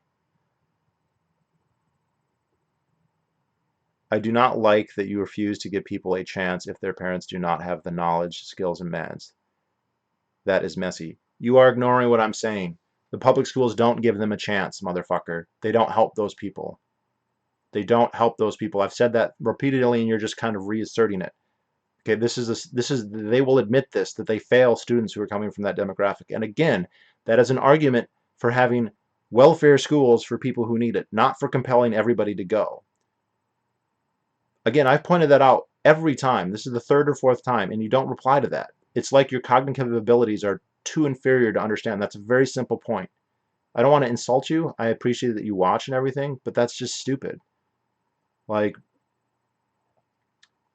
the again, you're making an argument for having welfare schools, not for compulsory education for everybody. And again, it doesn't work. It doesn't help poor people. You can say that you wish that it would, but it doesn't. It fails them. Public schools, they fail poor people. They fail. Poor people do not become better off because of public schools. End of story. If you don't agree with that, why don't you present some evidence and show this wonderful thing where, and you can't find it, like systematic evidence. You can't say, oh, here's an anecdote, one person.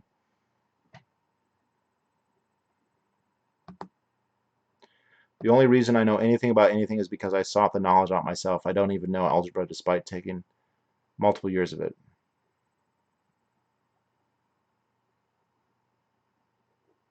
Yes, you are literate, but if there is no public schools, your parents were illiterate, would you be literate? Snooth, did you not hear everyone else say, and I say, and in the comments, we were literate before we had public schools. We were more literate before we had public schools. I know there's a lag here, in my response to these comments, but like people could read before we had public schools. They could read better than they could. So you are again are just inventing that. You're just assuming, oh, if we didn't have schools, no one would be literate. Based on what? That's not even true. We were literate before we had public schools.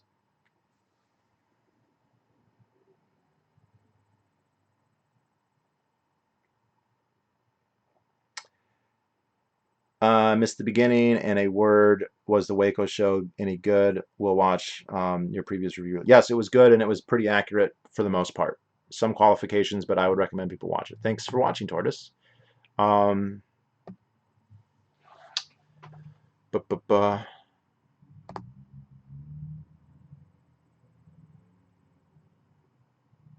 oh, I'm getting way behind. Um, why didn't the sheriff stop the ATF? If the ATF goes on an illegal killing spree, who is theoretically supposed to stop them? Yeah, good question. Good fucking question. I think that there are some sheriffs who would and some who wouldn't. Amash is in the Amash is in for the Libertarian Party. Yeah, that sounds about right. When the ethno-state is established, the only function of public schools will be to maintain a sense of racial pride and patriotism in society. Until then, public schools are toxic dens of communism. They will still be toxic dens of communism. Uh, bu- bu- bu-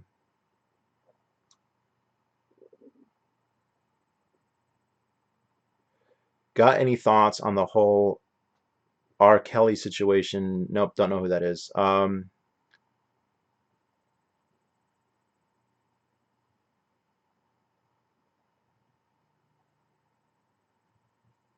I respect your opinions, but I think making an exception for some 14-year-olds will allow the vast majority of other 14-year-olds that are not ready to be taken advantage of. Bottom line, it's too young. Um, I think that again, I recommend the book Teen 2.0. I think that you're wrong in your ratio there. I think most 14-year-olds can consent to that. Most, not all, obviously, most. And the other thing is there's an enormous rights violation when you're talking about we're not sure, so we're just going to deny everybody, right? So I think that that's something that you should not do flippantly at all. Um, when there's abuse, you should prosecute abuse, but you should not prescribe a restriction on everybody on the potential that there might be abuse sometime. I think that that's kind of inverting the legal order in a way that's not a good idea. Snoo is a public school teacher. Do we know that for sure? Sorry for the two instead of two, but I was running. That's fine. We all went to public school. We don't need to speak proper. Um, I think a 14-year-old in a cult that was obviously groomed before turning 14 is definitely wrong. A Gin Jolly a Crocodile. I addressed this though. If they were legally emancipated, then you could more easily. It wouldn't. I'm not saying it would be easy, but it would be more easy to leave her family when she's not a slave to them, right? When she's either a ward of the court or a ward of her parents. If they had legal emancipation, they could do a lot more. They could work more. They could be more independent. What's hard, I agree, because it is a valid point to say what is consent in a situation when you are materially dependent on somebody, right? That's a very good point. Not just for this. This is true with, what do you do if your boss asks you on a date? I mean, there's a whole Me Too and blah blah blah, but like you need the job, right? I had a friend who he needed a job, right? He lost his job. He's got rent to pay, and he applies for a job, and the interviewing manager was like, hey, do you want to go out for drinks after this? And he said yes. Now, was that consent or not? Yeah, but I agree that there's a gray area there, and there's a very definite discussion to be had. And there's a definite discussion for employees. There's a definite conversation there to be had for fully adult students, like college students, but talking to professors or talking to, administrators or whatever else. And yes, there's a discussion there about 14-year-olds. But I think that one of the answers is to give them more legal autonomy. If you have more autonomy, it is harder for that to be the case. Not to say that it's zero. I agree with that. It's never zero. But if they had more legal autonomy, that would be easier for them to resist, right? If they could get a job, if you were in a cult, let's just say it's a cult, and you're 14 and they're pressuring you to marry the Messiah, which is again not exactly what was happening with the Branch Davidians, but for the sake of argument, let's just use that characterization. Um, but you could legally work as much as you wanted at whatever job you wanted, and you didn't have to go to school, right? There's no compulsion that you have to go to school. Then you could say, and you could sign contracts, and you could, take out loans and have a credit card and have a bank account and whatever, then you would have more options. I'm not saying it would be a great scenario necessarily, but you would have many, many more options than you do in a scenario where you're not legally emancipated. You can't sign a contract. You can't work most jobs. You can't work many hours. You have to go to school. So how are you going to have a job when you have to go to school? If you don't go to school, you get truancy, and the cops are going to come and grab you and throw you into foster care or throw you back with your parents or whatever else. So um, I think that that would ameliorate the problem. It wouldn't solve all problems because there's no such thing as something that solves all problems, but it would ameliorate those problems. It wouldn't make them worse. Um, bu- bu- bu- if someone handed over your body to somebody whom you've encountered, you'd be furious, but you hand over your mind to anyone who comes along. And I didn't read that. Where's that? Okay.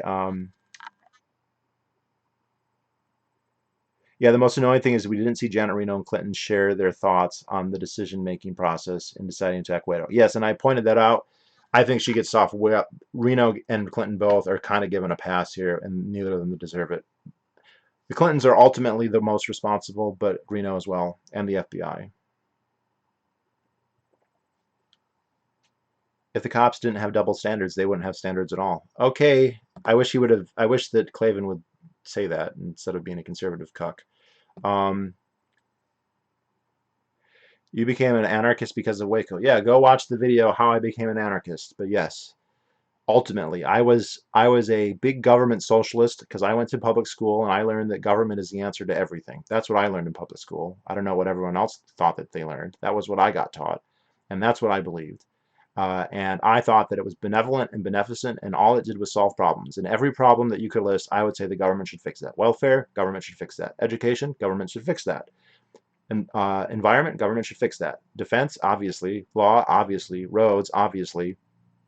Uh, there's not enough opera out there. Government should fix that. Government is the magical panacea solver for every problem, and everyone in government is a high functioning altruist who's only motivated by the best interests of everybody, and they're infused with the power of democratic authority and blah, blah, blah, blah, blah, blah, blah.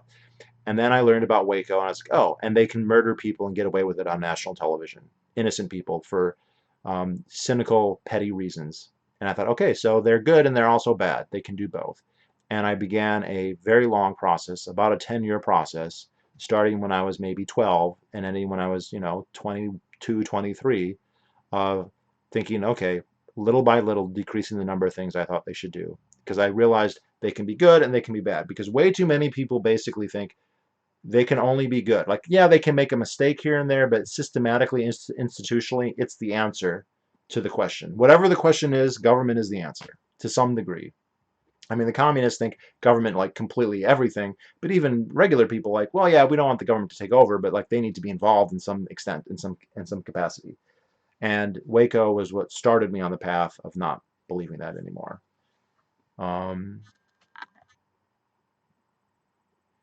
People have been killed by police in many states because of red flag laws. The police showed up at like 5 a.m. to confiscate guns and proceeded to shoot the man when he, quote, resisted. Yep. Yep. Red flag laws are terrible.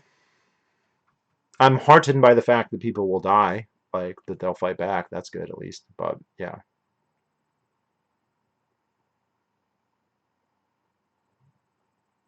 I think the comparison makes sense. Both go door to door, both about to the same age, very radical different from Christian sex.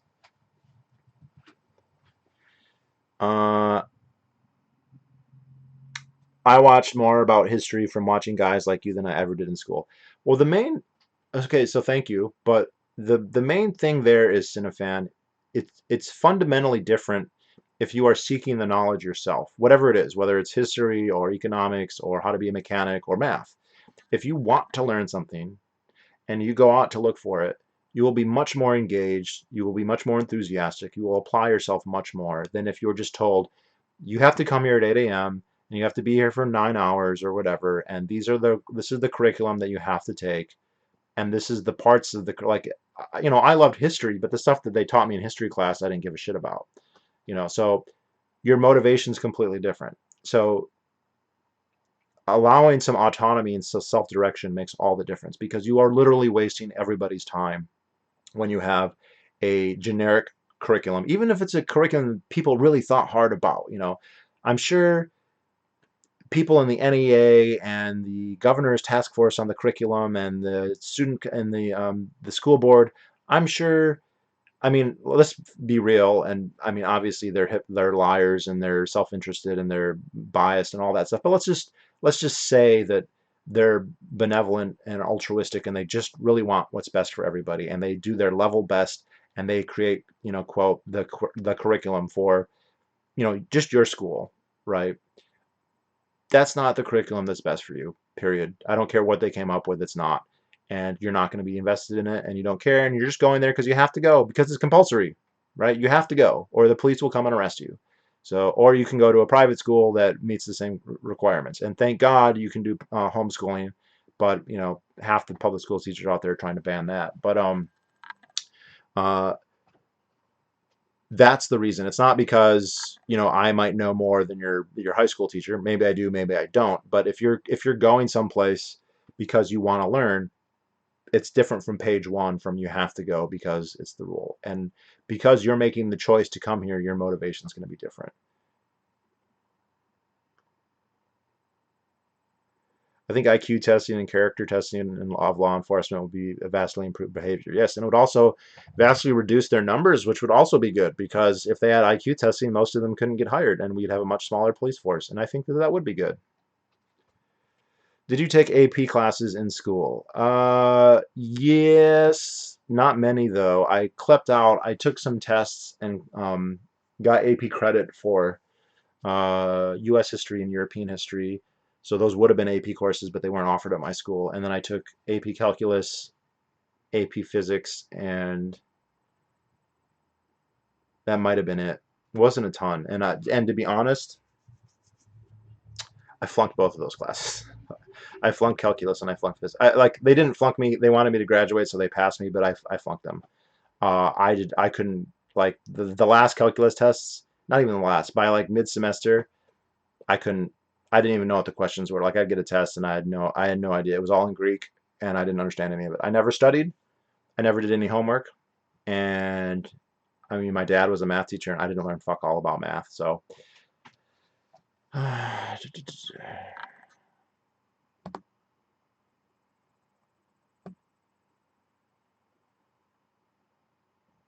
don't cop entrance exams exclude people from 2 IQs. So I don't know if that's a national policy, but there are definitely places where that's happening.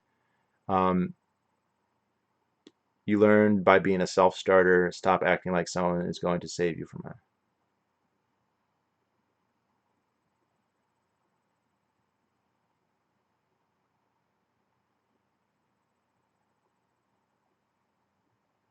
I learned English in public schools. You say I speak it. It's not my native language. Honestly, I relied on my parents. I would not know anything, and many people came out bad situation through school. I think it's foolish to think that you wouldn't or couldn't learn English any other way. That's not true. And to go back, you're missing what we said earlier. The literacy wasn't zero, and then we invented public schools and it started to go up. It was already very high. And again, I challenge you to do this. Go back and read newspapers from any point up until, let's say, 1900. If you go before 1850, there's literally no public schools. If you go before 1900, there's very few compulsory public schools. Um, and and just a regular newspaper, whatever, they're more literate than we are today. Politicians, the way they talk, if you read their speeches, are more literate than we are today. We are dumbed down. There is no, it's inescapable. If you start reading stuff from the 19th century or the late 18th century. And again, uh, you could say, well, these are the elites or whatever. Yeah, well, I'm talking about regular newspapers. Everybody was reading newspapers. They were popular. It wasn't just like the Ivy Leagues did them, and so, oh yeah, maybe people in Boston, but like people in Kentucky. No, read the fucking newspapers in Kentucky or in South Carolina or wherever else. They were fucking literate. Okay, they used more complex grammar, larger vocabularies, with greater dexterity and greater skill. The stuff is literal poetry, and when we have little bits of that, like Abraham Lincoln, right? Because he's famous, you probably learned a little bit about him, and everyone's like, "Oh, he's such a genius." They all were like that, all of them. John C. Calhoun, William Seward, uh, Salmon P. Chase, uh, everybody was like that. It wasn't like Lincoln was the standout genius. That was just the run of the mill. And again, Lincoln didn't go to public school. None of them did. None of the founding fathers went to public school. And Lincoln was poor. That's the other thing. Lincoln was poor. It's fucking dirt poor.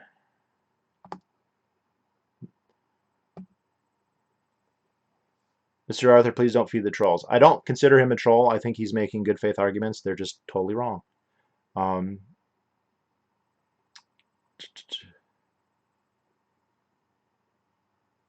I missed most of the stream. Oh, nice to see you, Charles. Well, you can always go back and watch when it's uploaded. Dutton says the proxies for IQ, such as vocabulary, have been declining since at least the 1850s. Yeah, and that's when public schools started. That's literally when public schools began, and then they became compulsory by about the first decade of the 20th century. Um, I learned most of my ideology from Lengthyounarther. Aw, that's sad, actually. Um, I learned most of my ideology from 80s action movies. Yeah, black people became literate when it was illegal to have schools for blacks. And they were persecuted horribly and discriminated against horribly, and they became literate. So I don't know what the fuck all you're talking about. Good book on that. There's probably a couple of good books on that, but I know Robert Higgs's book on transformation of the American economy, 1870 to 1914, covers it.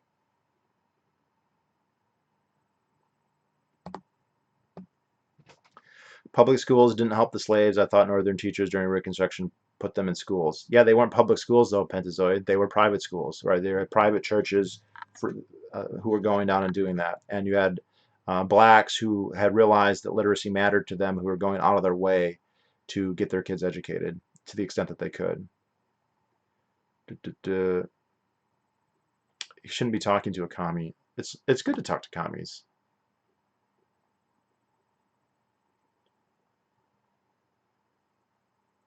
Uh, What's up with your work in oil and gas? Well, I'm on the off season, and we'll see if it ever ends, which it may not. Who knows? I'm literally studying to be a public school teacher right now. Well, uh, Charles Gillum, if that's true, then you obviously did not learn my ideology very well. And I'm not going to boot Snooth from the chat. I'm sorry. I might tell him he should just watch my video before commenting more, but I'm not going to boot him out. Um, the public schools under a nationalist regime wouldn't be dens of communism, but would conduct a lie detector personally. Oh, come on. You can't possibly believe that. Fucking commies ran the State Department. They're in the military. They're in the Department of Education. They're in all the higher education places. The national government. Where are they going to hire people from? They're going to hire people from Harvard and Yale and Dartmouth, and they're all fucking commies. Well, okay, we say shorthand commies. That's not always the best way to describe. They're progressives, though. They're progressives. They're the new Puritan civic religion people, and they would control that, and they would. There's no basis for um, uh, there's no basis for assuming that that they would not be like that. They're going to be centralized. They're going to be controlled, and they're going to use that to input policy on the world. That's the whole point of public schools.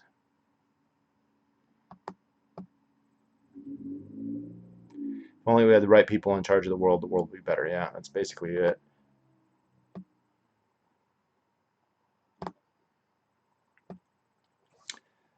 I understand your points on enfranchising minors, and I largely agree. Good. Okay, then we made progress. Although I'd go with 15 or 16. All I'm saying is that David and his followers were questionable. I don't accuse the ATF. Well, okay, so if all you're saying is they're questionable, I agree that they're questionable, and I think I've been fair with that. And I do. There is a gray area with consent when you're talking about parents and religions, and I mean, there's gray employment, all kinds. So those are fair. I think that, again, I'm basing this very heavily on Team 2.0. So if you've not read that book, I just would recommend that you read it just to get his perspective, because he goes into the empirical evidence of their cognitive abilities way more than I'm going to repeat right here. But uh, and it's not just, if you think historically, when is bar mitzvah? Bar mitzvah is when you become an adult. When is that? It's like 13 or 14, right? So, and these laws, like the Texas law that you can get married when you're 14, that's a holdover because people were getting married and becoming like more legally. The idea of adolescence, and I did a review on this called the Child Savers by, it's mostly about Jane Addams. The whole idea of the concept of adolescence really came about in the late 19th century, and was developed by a whole bunch of progressives who saw it as their philanthropic duty, and they may have had more nefarious purposes as well, to uh, engineer children, to form them to be a certain way. And they did not want them to be free. They did not want them to be out doing their own thing, doing their own work, being their own entrepreneurs, getting married or whatever. They wanted them to be in school getting instruction, right? They wanted them to be taught to be a certain way. And that was the whole point. And they had to make a legal construct where that was, you know, justifiable, right? You can't do that to an adult unless you're communist and you have a re-education camp. So they just say, oh, you're not an adult, you're quote an adolescent, and that's that's basically it. And but historically, mid-teens, it's basically when you start puberty. It's not like the day that your pituitary gland starts producing. It's not like then you become an adult, but your physical and mental abilities start to skyrocket very quickly when that begins. And at some point, you graduate from being closer to a child to essentially an adult or closer to an adult. Now, again, that does not happen the first day of puberty. It doesn't happen the second day or the first month, but it happens very quickly. And I think that, I mean, honestly, I think that many people it happens when they're 13. I think some people it might happen when they're 12. People are going to hate me on that, but I think that there is evidence that it can happen. But I think 14 is when you're going to get a strong, like a definite, maybe even a large majority of people who can consent to something like that in seritus paribus conditions, right, where they're not being coerced. What you're saying about, well, his family and the cult and all that, that is very fair. But that would be true of anyone, even if they weren't 14, even if they whatever. So, but I will take that. I appreciate that you heard my point on the emancipation. Lie detectors don't work. Instead, all classroom sessions should be recorded and spot inspections be conducted to make. Yeah, come on. Have you ever been to Waco? I have been near. I've never gone to the site. I've never been to Mount Carmel. I have been to. That's the part of Texas. I didn't live too far from there when I did. I've been. I think I've driven past it, but not their actual like compound. There is apparently a little chapel there at this point. People resort to using the government to fix social problems because they want to offload the responsibility to helping others. Real charity starts with helping poor of your own. That's very true, Jolly Crocodile. I agree with that. There's a huge moral hazard of, I don't have to plan for my retirement. I don't have to take care of my kids. I don't have to raise my kids. I don't have to worry about my kids loving me and wanting to take care of me because there's Social Security. I don't have to raise them because there's public schools. I don't have to plan for my own I don't have to plan for my own future because of Social Security. I don't really want to help a poor person. Like I see a homeless person who's a drug addict. I don't want to actually like go and get to know them and find out what their problems are and find out a way that can help them. I'll just vote for a Democrat or a Republican, and they'll tell me that they'll help the poor people because they'll have welfare, and that's good enough. And yeah, that's all true. And so this one of the reasons, one of the worst things about government is it allows people to transfer their autonomy and to not be responsible, and it creates enormous moral hazard, and it massively retards our ability to actually deal with these problems because people go, ah, I've offloaded that to the government, and so I don't have to worry about it because the government will take care of it. and they won't. They will fuck it up every time. Um, Public schools are useless in providing raw education. Their function is to mainly to maintain uniformity and subservience to the state. Yep, basically correct. See the history of public schools in America and militant Prussia and Bismarck. Yep, this is all true. If he's still watching, our public school advocate here needs to look into that because all that's true. Making factory drones. Yep, yep, they said so. Look, these people said so. So like Carnegie Foundation, Ford Foundation, Rockefeller Foundation, that's what they say. They even say that today.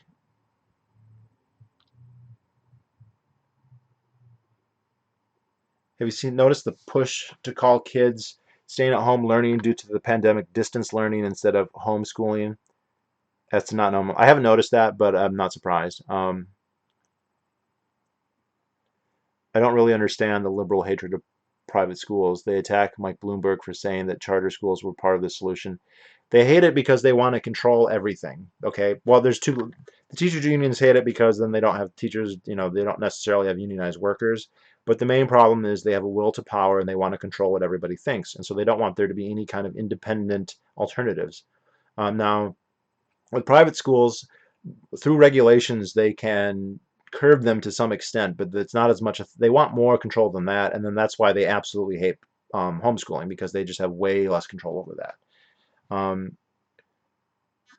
I don't think IQ tests would make a difference in the same incentives and are still. Yeah, that's. I mean, I'm not saying that would solve the problem. It would solve the problem in the sense there'd be fewer cops, though. But you are 100% right.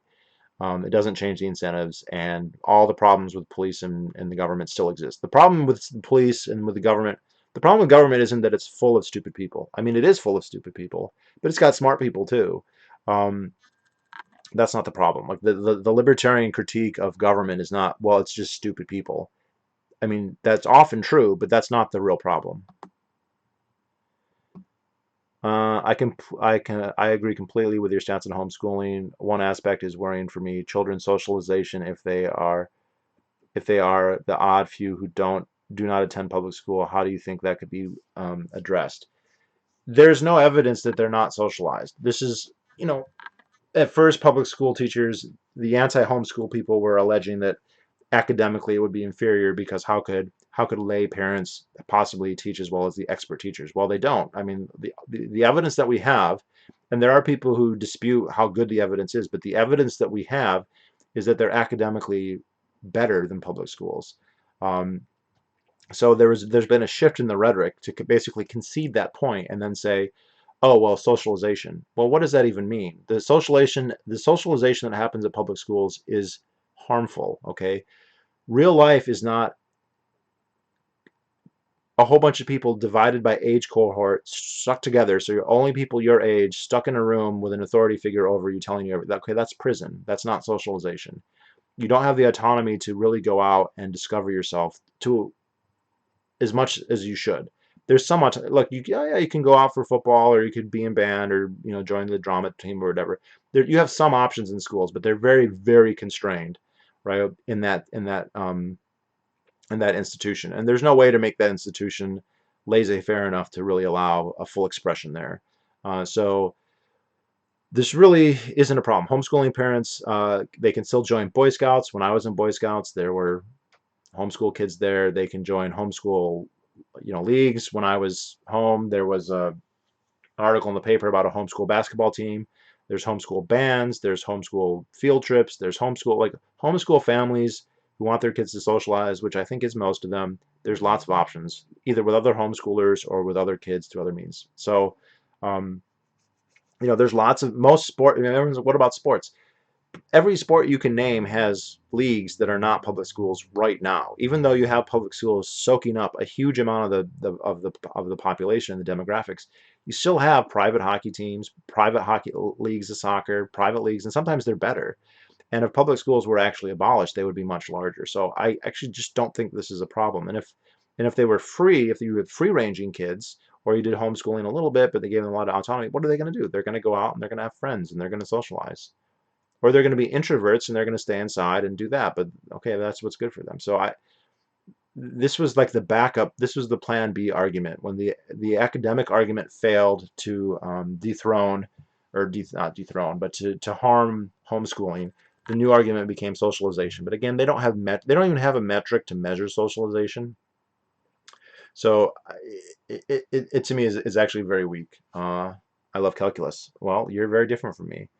Um, you just hate public schools because you flunked length.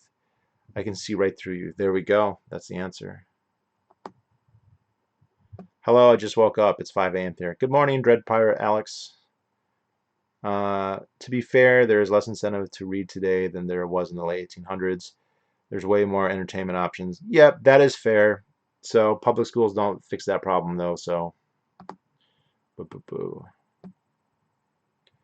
How did Link flunk school? He's so smart. Well, I didn't flunk school. I flunked several classes, and I didn't actually flunk them. I should have flunked them.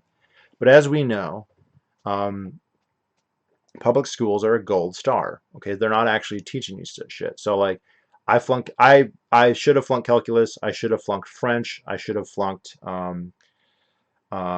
physics. I should have flunked shop. Right, I didn't finish any projects in shop. I would have flunked. He caught me skipping. He said he was going to flunk me, and then I basically kissed his ass for 2 weeks, and he forgave the whole thing.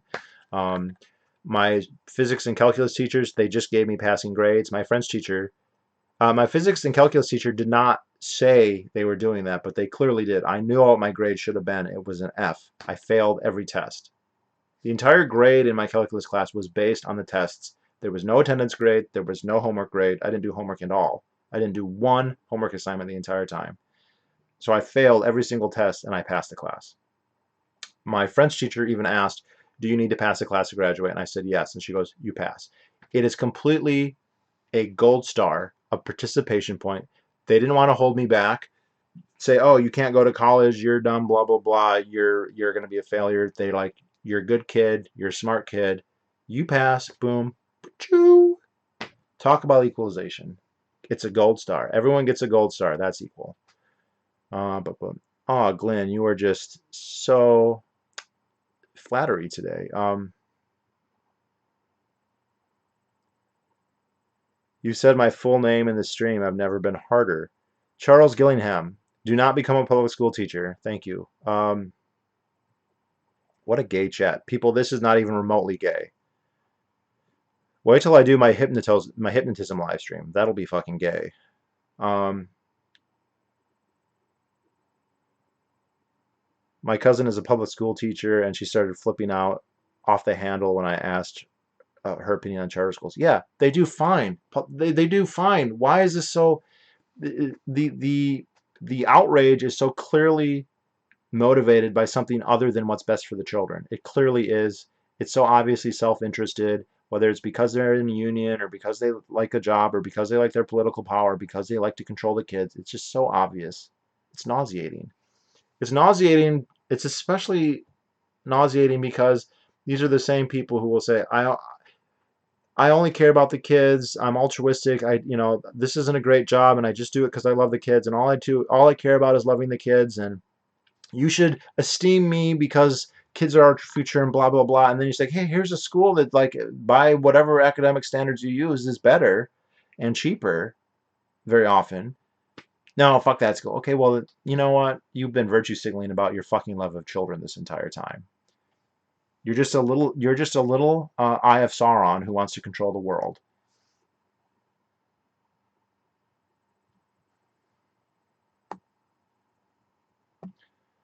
I saw a pic online that you can use a coat hanger to make a semi-auto weapon. Yeah, could be. I'm not sure.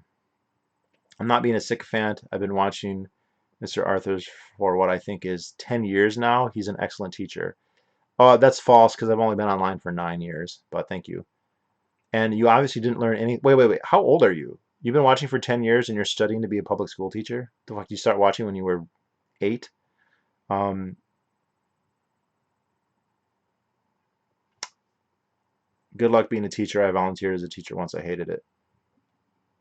I've been to Waco. It sucks. It's the perfect place to run a crazy religious compound. Well, okay, well, I'm not going to argue. I just think Texas sucks. I mean, I've lived in Texas. I would never want to live in Texas. Texas is a terrible state. What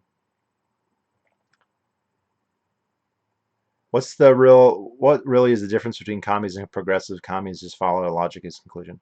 I feel like they're more cousins. So like the progressive movement, there's the socialist movement generally does have its roots in like Christianity. Certain brands of Christian, certain aspects of Christianity lend themselves to universal socialism and that sort of thing. And so like the early socialists, the early French socialists, and later Marx wasn't himself a Christian, obviously, but they're coming from that milieu. And the progressives are also coming. They're coming from the Puritan reformer, roundheads of basically Massachusetts Bay, of Boston especially. And so I consider them to be kind of cousins. And there's been a lot of cross pollination. A lot of Marxist ideas have migrated to progressive ideas, but um, they're not the same. They share a lot of similarities, but I don't consider them to be the same thing. But there has been a lot of cross pollination, and so you have progressives who they're they're basically the Harvard people who are not overt Marxists, which many of them are. And when I say Harvard people, I don't just mean people only at Harvard, but they think um, that they want to create a new, they're like post-millennialists. They want to create some kind of utopian perfect world, and that the government is the mechanism to do that. Now, a progressive doesn't necessarily think the way to do that is to have the government take the means of production. They don't necessarily believe in Marxist theory of history. They don't necessarily believe that there's these stages in the dialectic. So now, because they think the government is the answer, is the instrument by which to implement their policies, and because they have policies that would require a lot of intervention, right? They see a lot that's evil in the world, and they want to change it, and they want to change it with the government. So they want a very robust government that does a lot of things, right? So this would be FDR, this would be Woodrow Wilson. You could say, well, that seems like communism because they both want a big government, but they want it for different reasons, and they don't want it to necessarily do exactly the same things. But there's a lot of overlap. So, but in shorthand, I don't mind calling them the same thing, but I think that there are ideological distinctions that sometimes are important. Um, I'm a hardcore ANCAP. Just because the government controls education just doesn't mean I can't be a teacher. Um, Good luck. It's gonna be hard for you not to be corrupted by the whole experience, though. And if you aren't corrupted, you'll be very frustrated by the whole thing. Uh,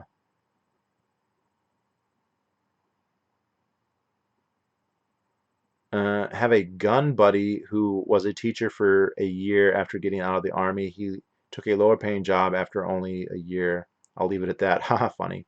Um,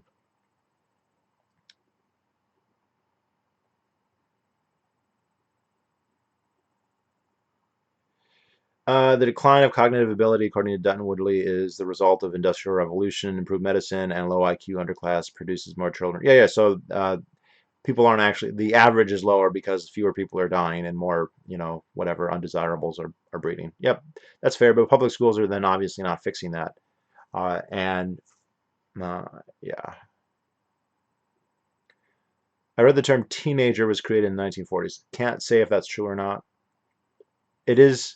It might be. If you read old stuff, they don't say. No one ever says teenager, right? So it wasn't a term people used. So that's probably true. Um, I can't base age of consent from a religion that advocates circumcision. Well, you can base it on reason. You don't have to use. I didn't make any argument based on what the church says. I used bar mitzvah as an example, but I wasn't basing it on the logic of the Torah. Um, I think most teens are well advised to still follow their parents' guidance for a few years. Teenagers are an artificial concept. Adolescence has been extending to mid-20s for the most part. Yeah, that's true. That's true. Extending childhood, we're becoming increasingly domesticated, basically. Um, I think historically responsibility was introduced more gradually instead of all the once at an arbitrary age of authorities. Yeah. Why are you trying to lower the age of consent for sex? That's a little creepy personal involvement in this. People half your age are already 18. What do you want? Look, I explained this. I said why.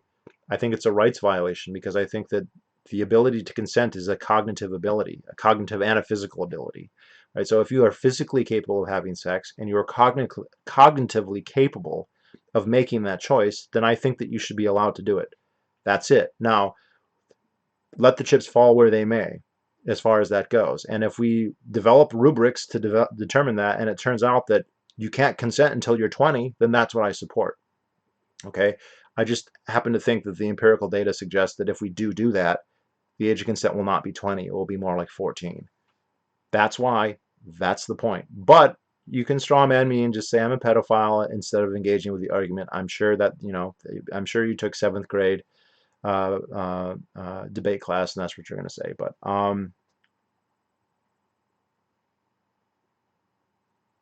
all you need is an internet to connect to have access to educational resources vastly superior to public schools with a lot more variety. Yep.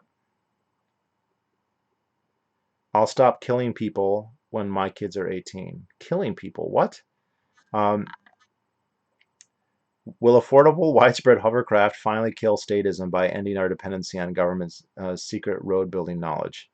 Yeah, that is, yeah, only they know how to build it. Well, they've already killed I mean, Cozy, you know that they killed them all in our flying car. So, that's probably what's really going on there. Children get the worst kind of socialization in public schools. Yep. I mean, people take it for granted that they need it and the public schools give it. And they do need it, but the idea that public schools give them some kind of ideal version of it or even a good version of it is highly suspect. Why are you so passionate about the idea of education since you don't have kids yourself? I'm not saying you shouldn't be. Well, obviously, look, why do I have a YouTube channel? I like teaching people. I like helping people learn stuff, and I find it interesting, so I do it. And I also think that it's a very important part. Any kind of reform for our society, whether we were going straight anarcho-capitalist or just a better minarchist system or whatever, education needs to change, right? The public schools need to be ended or curtailed or whatever. And so obviously that's why, I mean, and it's an interesting topic. History is interesting. It intersects on a lot of fascinating areas. So I just think it's interesting and I think it's necessary. Like, I don't see how we're going to really reform anything as long as we're wasting everyone's time. And this goes for everything from education to retirement to autonomy to socialization to policy to everything.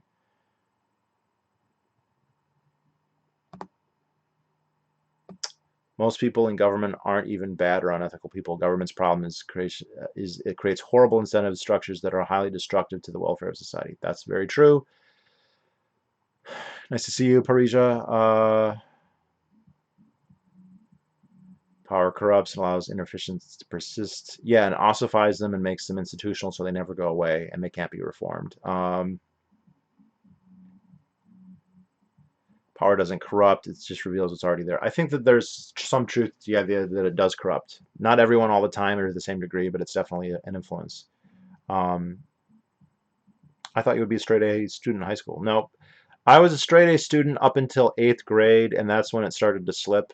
First it started to slip in math and geometry, but I still got okay grades in that. And then basically it gradually slipped all through high school. Now, many classes I just got 4 points because they were easy. So like my overall grade point average was pretty good, I think, for 3 years in high school. Like pretty good. It was okay, but it was certainly not a 4 point. I wasn't anything like a valedictorian or anything even remotely close to that. And then my senior year, like I basically I should have flunked, like I said, at least those three classes. I didn't. They gave me, I think, D's, but yeah.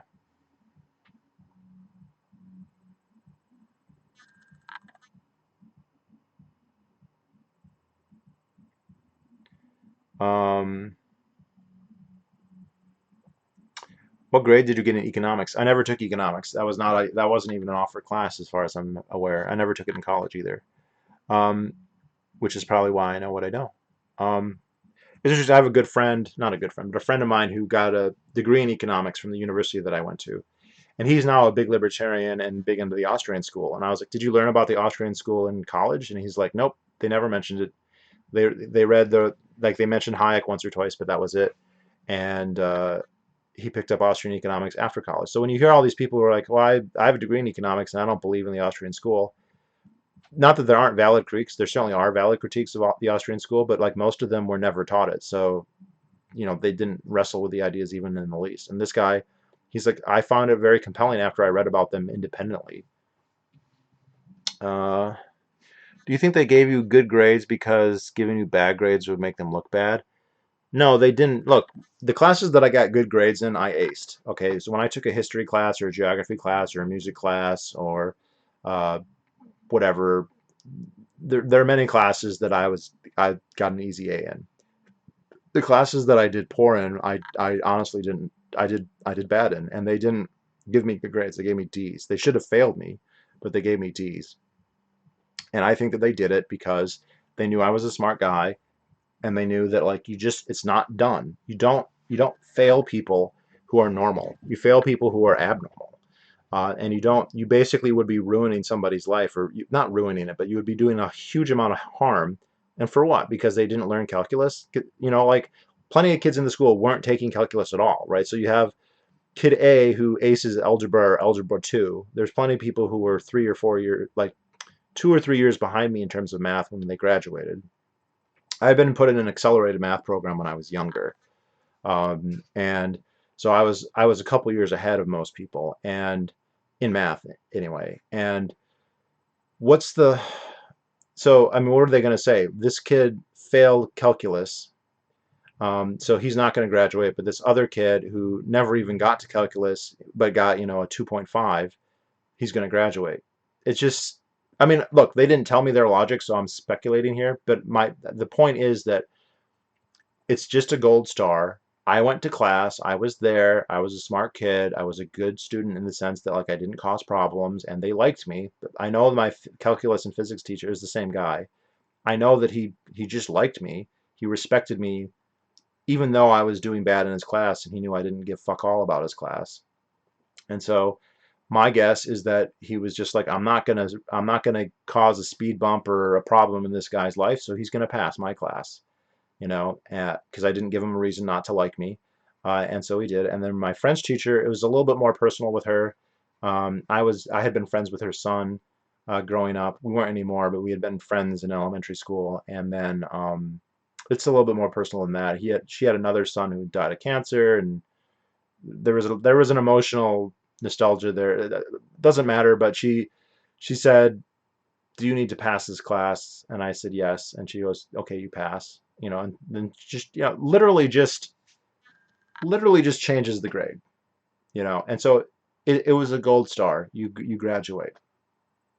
You graduate. It's a gold star. We don't, and like, they're right in the sense that why would you ruin somebody's life for that? Not ruin, again, cause a huge problem. Delay their entry into college, delay their entry into the workforce, or lower their earning power, or whatever, by not graduating them or making them repeat a year. I already had to repeat a year as it was. Some of but like I basically flunked kindergarten. I flunked kindergarten, and they were like, "Well, you can't go to first grade because you're too stupid." So I had to go to something called junior first. So the people I went to kindergarten with graduated a year before I did. And so the kids in my class, my age cohort, was a year younger than me, with one or two exceptions, because there was like two other kids who were also in junior first at the time. So like, um, I would have been, I mean, I was 19 when I graduated. If I had failed, I would have been 20 when I graduated, if I had graduated the next year. I'm sure they would have. I mean, they probably would have said take a summer school class or whatever. But like, are they going to make me do that? It's literally like, just get out of here. It doesn't matter. It doesn't matter. The material doesn't matter. The grades don't matter. It's a gold star.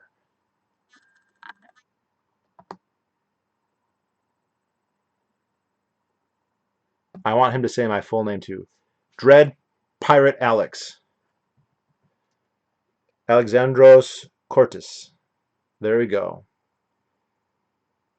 Everyone, Alexander Crotis has a foreskin. He left comments and I know about it. So he gets the bonus points. If you ever find my dating apps, they all say you get bonus points if you have foreskin. So um, most minority and poor support school choice. Yep, yep. But the progressives aren't really the progressives. They want to control minorities. What's the who was it? I'm gonna misremember this, but he said liberals look at black people and they think, what can I do for you? Like, you're a helpless black person. You're just a simpleton. You're a simple nigger. And we need to come and educate you.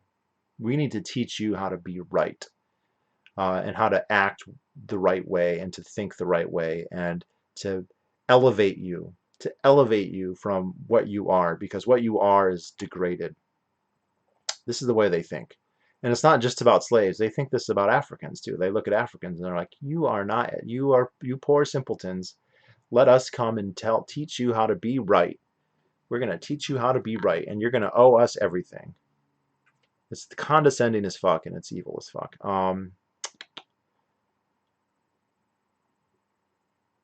I want him to say, I can't read that, sorry. I've been watching for about 8 years. Oh, well, thank you for still watching 8 years on. Oh, man. Lots of comments tonight, guys. Thanks. I'm 34, and you're still, so, gosh. Why are you being so mean to me? Because you want to be a public school teacher. What are you going to teach? Economics, band? Um, I have no idea when I just subscribed, but it's been so long. It's probably been a decade or so. It has not been a decade, people. I've only had a YouTube channel for 9 years. Well, okay, that's not true. Like I did have a YouTube channel before that, but I just didn't have any videos. I was a math teaching assistant over undergraduates. It was so frustrating how little they cared about not only the topic but succeeding. So much hand holding. They didn't respect me either. Well, they don't want to be there. Why are you forcing people? This is what you get. Like if we just passed a law and said everyone's got to watch my videos, they have to watch, and I have to give them grades. Everyone would be fuck. They would all hate it. There'd be even the people who like it now, who are deciding to come here, would be angry that they're being forced, and they would be frustrated, and they would be irritated, and everyone else would hate it. So it's just stupid. You're just forcing people to go here who don't want to go there. They're ruining it for the people who do want to be there. It's just everything about it. It's just easy. It's just as easy money. I just see it as easy money. Like, okay. I mean, sort of. I wouldn't, I don't know.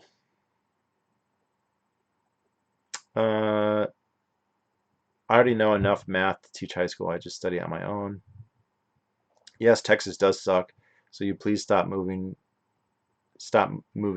here, people, especially you Californians. Huh?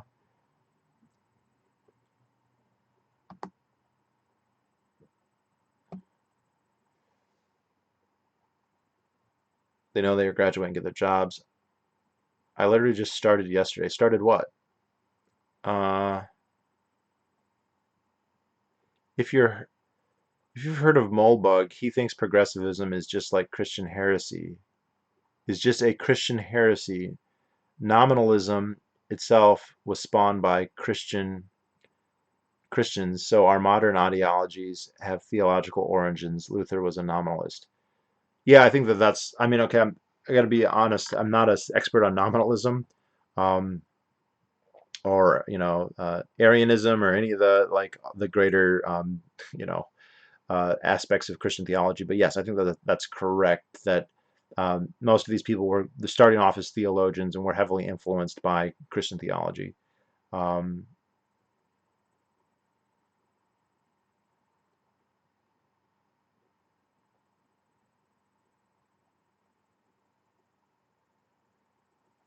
Length. There's this homeless guy at the park next to where I live, and I see him every day. I used to know him. He was a friend of mine. The first time I saw him, I tried to help him. I gave him food, money, and clothes. I planned on helping him find a job, etc., but then I realized it's impossible. His brain doesn't work. I cannot communicate with him. He is off in his own world. He is not interested in finding a home. All he wants is to constantly smoke cigarettes and just sit on the bench at the park. That's all he does. He did go to a psychiatric hospital but managed to escape. Point is, in the beginning, I thought to myself I could help this guy myself. Evidently, I realized sometimes normal everyday people do not have the time and resources to start helping others. Sometimes it's better to have the government make programs designed to help these people like that. What do you think? So, well, first of all, um, there's an interesting question there. If he doesn't want to be helped, like if he there's a certain, I'm not saying you're arrogant, but there's a certain conceit or a certain arrogance to look at someone and say, your life is not the way I think it should be, right? And you live a way I don't like and would not approve of, and therefore it's not acceptable. And that's not necessarily the case. People could say, I prefer to live this way, whatever that is. And that could include being homeless, right? There could people say, look, the effort of going through having a dwelling is not something I would just assume not give a fuck about it. I'd rather just be drunk, or like some of them are. I mean, you could look at it and call them free spirits or whatever. They could just be very lazy, whatever. And so that's number one. Number two is there is a little bit of a fallacy there where you're thinking, well, I couldn't do it myself, so therefore the government needs to do it. Well, just because you can't, you can still, you don't need the government to organize, right? You can have charitable organizations, a voluntary organization that runs hospitals, that runs clinics, that runs outreach programs, right? Now, they're not perfect and they don't have infinite resources, but the incentives are much better and their investment is much better. They're not just bureaucrats. They're doing it because they care and because they're trying, and they're much more effective than just having a government program. And the other problem there is that you're assuming that just because you have a government and have a government program that it's going to help somebody like that. Because I'm going to assume that there are government programs that nominally should help someone like that, and they're not, right? We have lots of government welfare and lots of government programs in the United States, and there are still homeless people. So, and should we just balloon the state even more forever until every problem is solved? And there's no limit to how much we can increase it, because as long as there's some sad story somewhere that hasn't been fixed, then we need to increase the budget by another $1 billion. So again, I think that it's very unlikely that, and the other problem with the government charity is it's not voluntary, it becomes a right, and then those bureaucracies have a incentive to increase to increase the number of people in poverty, right? Because there's a if you read, it's two books that I recommend people read are The Tragedy of American Compassion by, I think, Gregory Orlowski, and Losing Ground by Charles Murray. And and especially Orlowski's book. And he talks about how in the 19th century, and Americans are, I mean, probably the most philanthropic people ever. This is still true even with the welfare state. And they talk about how charity organizations would say, what causes poverty? And the number one things that they said was intemperance, which I'd say is still true. Now, they meant alcohol, but it's also would apply to drugs today. Although I think alcohol, well, okay, drugs are alcohol, but it it's probably still mostly alcohol and then other drugs as well. And the thing is, the government has not shown an ability to cure people of intemperance. Um, the other problem, though, is too much charity, right? When you start, if the dole is enough, then people say, I don't need to get out of this position because there's a dole that will take care of me. So that's what I would say. I would say that it's not necessary. If he is happier that way and has the cigarettes that he wants, then I wouldn't just assume that he needs to be institutionalized against his will, for instance. Um, I agree that you have limited resources as a person, but you can cooperate with voluntary people. You can form an association, whatever. You can join an association. You can donate to an association that's doing what you think, right? So it's false to say, well, an individual can't do it, so the government must, because you can coordinate in a non-government way. That happens all the time in the United States. And then the other one is just kind of the hope that's not well attested that a government program will help, and they don't. They just don't. I mean, it's the same thing with public schools. They don't help. Uh,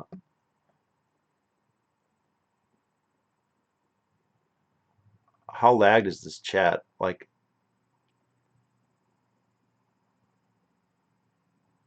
well, I'm sorry, people. I'm trying to answer these questions.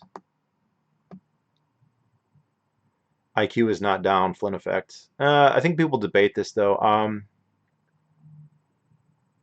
Been watching Killdozer videos on YouTube. Thanks.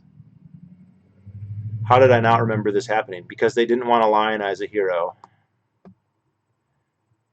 Flynn effect is BS. So I'm not an expert on all that, but I think that there is some debate on that. Voluntary aid societies, some people who don't have jobs can be paid, blah, blah, blah. Yep, I agree, blah, blah, blah. This is as bad as Zoom birthday party, blah, blah, blah. Just got here. What's the argument here? How guilty is the ATF and the FBI? Who's more guilty at Waco, the ATF or the FBI? Uh, oh no, we have a Flynn effect debate, guys. I'm not going to get in on this because I don't know. Uh, we have a silly commie defending public schools. He hasn't been around in a while. I'm a pacifist. Oh no. How did that relate to the age of consent being 14? Because David Koresh. Um,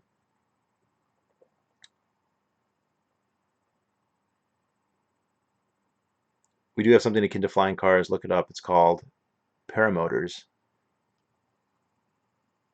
If it wasn't for status roads, maybe everyone would have landing strip. Yeah, there was actually the Molinar flying car. Ford in the 20s basically asked his engineers, could we start building an economically viable, saleable flying car? And the answer was yes, but then they were convinced that the regulatory apparatus of the government would not allow them to operate, that they would stop them and say, hey, you can't meet all the requirements to do this. And since they didn't think they could ever get through all the licensure, they just gave it up.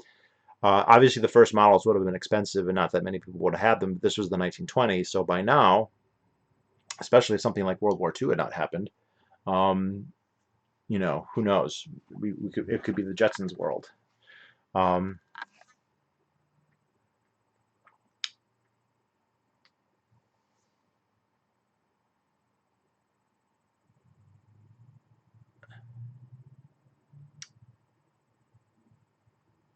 do you think you are more well versed on history and economics than the person who is valedictorian at your high school? Well, I know she wouldn't even deny it.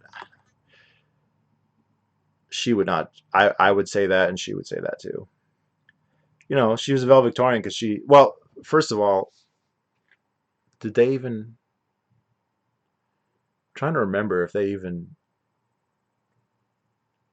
I think they didn't. Like, there's somebody who had the highest GPA, but they didn't, I think that they were abolishing that. Like, that was too, like, inegalitarian to give someone an award like that. Uh, Before the welfare state, there were voluntary mutual aid societies. Yep, that's true. Yeah, and the state takes 30 to 50% of your income, and then also on top of that, creates this moral hazard where it says you don't have to worry about it because we'll worry about it. Well, then you just say, okay, instead of trying to figure out a way to help that guy, shouldn't the government just do it? And that's an honest thing to ask when you have a state taking half your income and saying that they're the answer to everything. Um,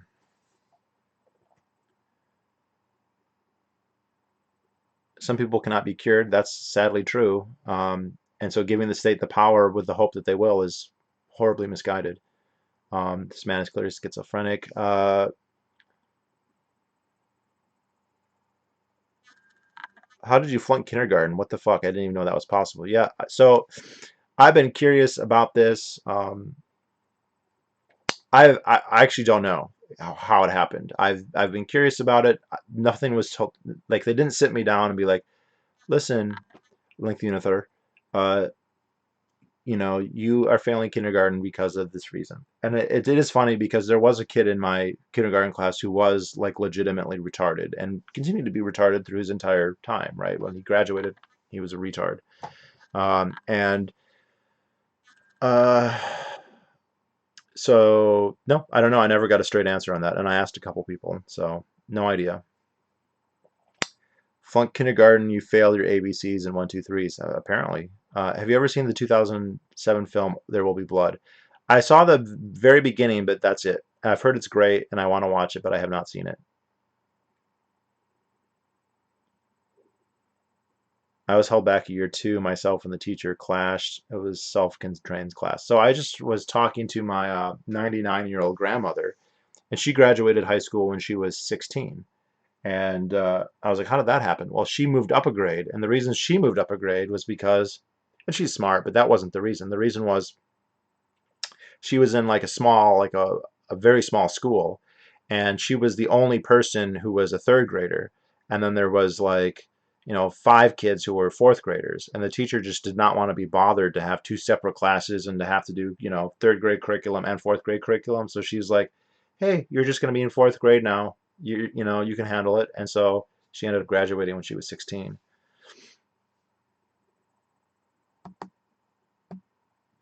You know, and she never had a job, so I don't know what the fuck she even needed school for. Um, Best part of my education was the gifted classes, tiny class size, class outside on nice days, and hands-on creative projects instead of lectures. Basically, a great daycare. Um, what the fuck? Why can't he say? Okay, next comment. So, do you support Alexandria Ocasio-Cortez? 100%. Uh, I love these anti-compulsory schooling screens. What's a screen? Uh, do you have any advice for someone trying Grinder for the first time? Yeah, definitely upload a face pic. You'll get way more people who will message you. Um, take time to get a good face pic, and don't be in a rush. Chat with people. The back and forth is actually a good idea to have a little banter. You can establish a lot about someone's rapport if you talk to them. Um, and Be polite, but don't be picky. And Don't meet in public first. So don't invite somebody over. Don't go over to somebody's house. Meet them in a park or on the street so that you can verify that they're real, because there's a lot of catfishing that goes on. And what else? How old are you, Darren Wolfen? Those would be the main things though. Have a face picture. Put your age. I studied econ. Wasn't really a discussion of business cycles or math or meth individualism. Not many policy prescriptions. I believe in nominal sticky wages. What other Austrian disagreements are there? I'm not going to go into that right now. That's too much. And I'm not the best. I mean, I've read Human Action, but it's been a while. Streams like this are why I'm still on YouTube. Well, tell YouTube that so they can give me God's more views.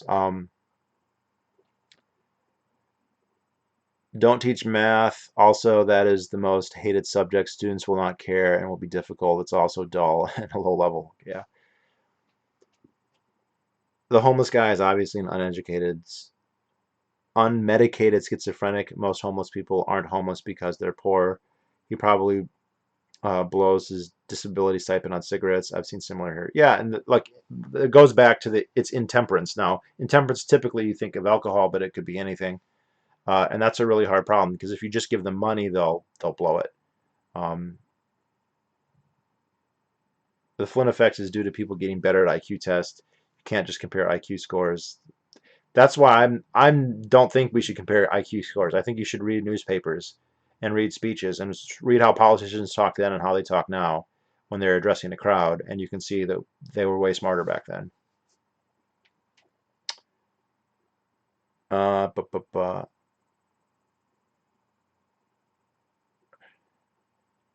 I wonder how many top students in general are top students just for grades and not interested at all in learning. Okay, so the student who is like genuinely intellectually curious, nobody is genuinely interested in everything, right? So there's definitely, I was generally interested in history, and there are people who are genuinely interested in math or in music. Nobody is genuinely interested in everything equally. Obviously, there's a bromide platitude that you can say it's all valuable, and I believe in education, and so I value it all. And people will say that, but they don't internalizedly value everything the same. Uh, so I do think that a lot of people, though you're indoctrinated, that good grades and being studious is a virtue. Some people are basically forced into it by their parents or habituated to it by their parents and their teachers and their society. And so I think most good students who get really good grades in every class they're not interested in every class. They might be interested in one or two, but they're just doing it because this is how you virtue signal. This is how you gain status. This is how you're pressured into it for all kinds of reasons. And I think that's the main thing that's going on. Um, in China, the students likely to cheat are straight A students, by the way. The students, yeah, that's how they got straight A's. Uh, Given that most guys in Europe are uncut, would you prefer to move there, or do you prefer your liberty in the U.S., foreskin or liberty? Yeah, no, this is actually hourglass. I've wrestled with this, and it's not just that. Like Iceland's got foreskin and communal showers, and believe you me, I've thought about moving there. But I'd rather live in the United States and try and bring that about here. There's obviously there's more foreskin in the United States than there is in Iceland, just because there's 1,000 Americans for every Icelandic dude. But um, I have thought about it, definitely. Um,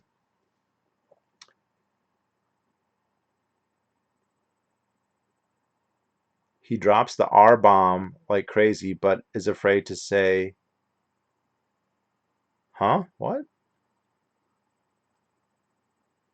What role does your homosexuality play in you being a libertarian? I don't think it really plays any role.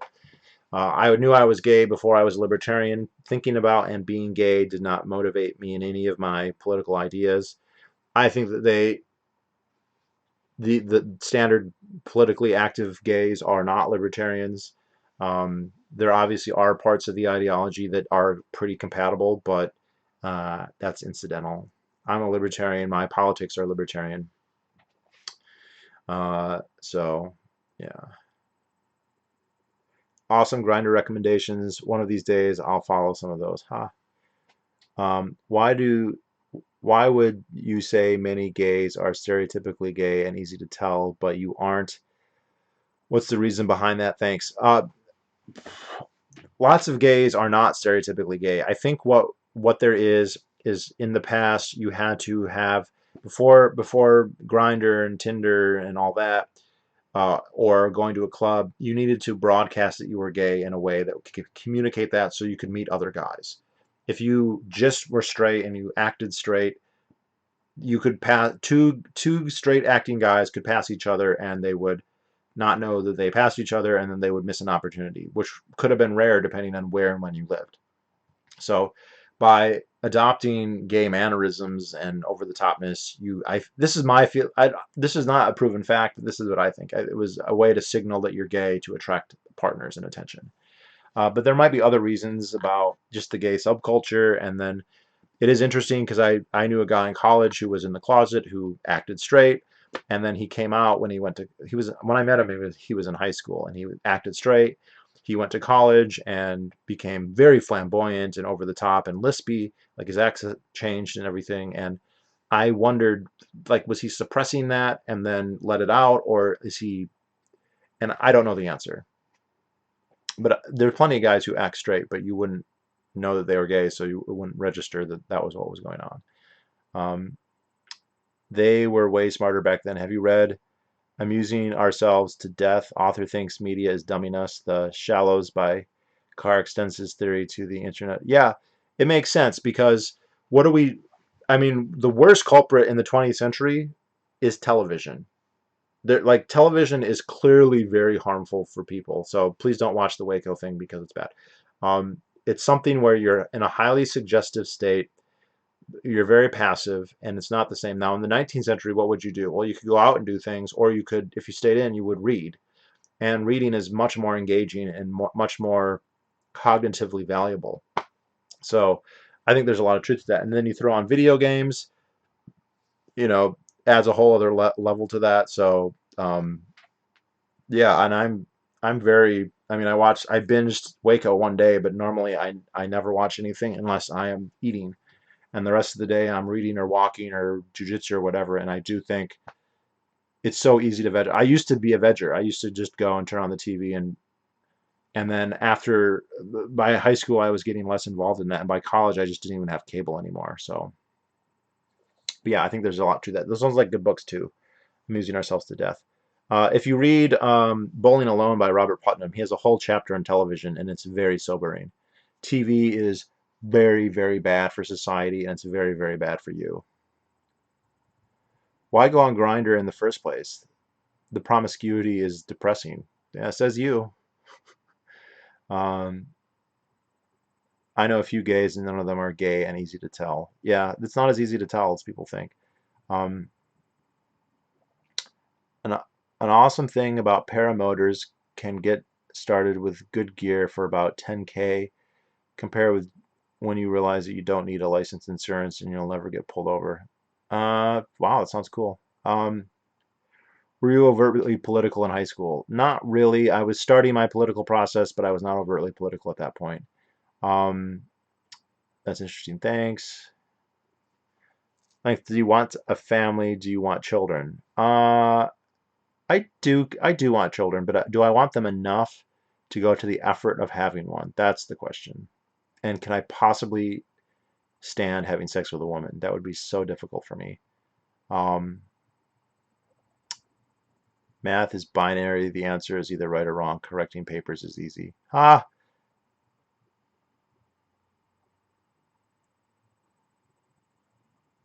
until you get math that involves a real world. Agree completely on the signaling theory of gay mannerisms. Also, people tend to mimic those around them, so it could be yes, yeah. And Lemon, that's a good point as well. If you,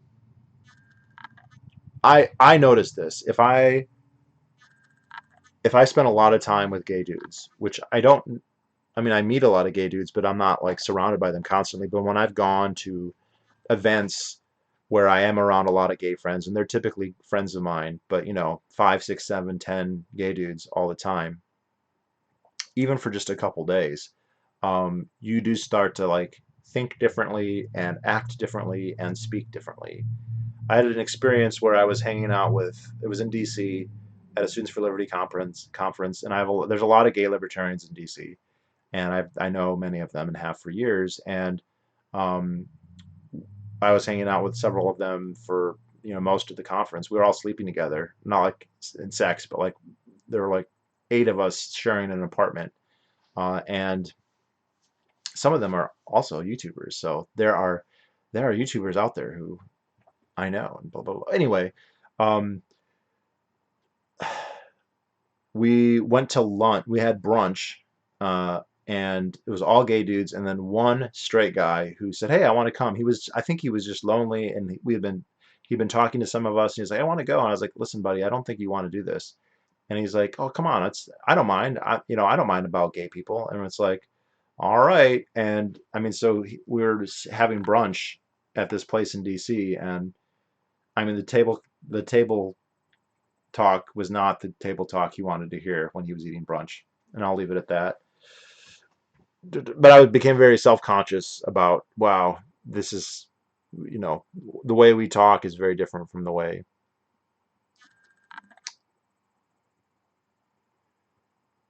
you should look into dopamine detox, not for you, but for your viewers. Okay, I don't know what that is, but I'll look into it. What do you think of linguistic prescriptivism or descriptivism? Do you think language can become debased, or do you cringe at Zoomer vernacular? I don't know. I can't. I'm just gonna plead that I don't know enough to really answer that question. Um, do you watch a lot of YouTube? I feel like I'm wasting time on YouTube, Reddit, and listening to podcasts. I feel good about myself when I'm reading audiobooks, reading. The internet is so addictive. Yeah, I think it's good to dose yourself. Don't spend too much time. And I like to do it when I'm doing stuff where I can't do other, like if I'm walking, if I'm eating, and then the rest of the time you want to put the phone down, put the internet away, and try and do something else.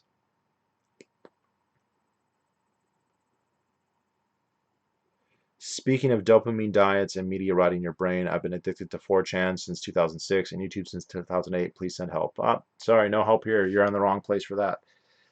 All right, guys, it's been 2 hours and 44 minutes. Let's do a last call before I go.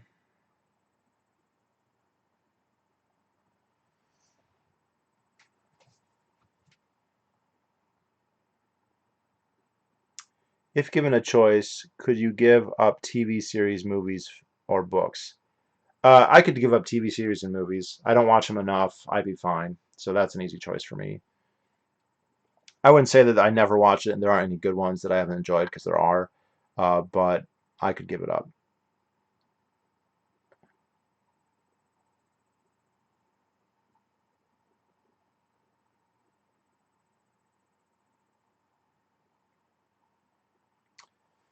Uh, any other way to communicate with you? If you want to communicate with me, go onto Reddit, search my YouTube name, find my YouTube profile, or find my Reddit profile, and you can message me there. You can send messages and you can do chat. So that's if you don't know me over the years, plenty of subscribers have found me other ways, but that's the best way if you want to get in touch. We don't have private messages on YouTube anymore. Haven't for a couple years, sadly. So if you want to get in touch, go onto Reddit, find my Reddit. Again, it's the same name, same username. If you look through the feed, you'll know it's me, and you can just send me a PM that way. That's the best way to get in touch with me. Uh, would you ever think of starting a Telegram channel? Tortoise, I don't know what a Telegram channel is, so I don't know. Night, great chat. Thanks, Griffin. Have a good night. Thanks for the stream. Thanks, Herv. Do you have Discord? So I do. I don't really use it, and you ask me that every time, Gregory. And I was in your Discord at one point. I just didn't use it very much. I got annoyed by the constant beep beep beep beep, and just I wasn't engaged that much to justify it, so I stopped. Um, oh, look, and some of you are already following me on Reddit. Thanks. Have you ever read Open Borders by Brian Kaplan? It's a good read. It would take you like an hour. I haven't read it, but I like Kaplan, so I probably should. Good night, everyone. That was fun. Thanks, Dread. Have a good night. Say hi to the schizophrenic homeless dude. Don't just think the government's going to take care of him because they're not.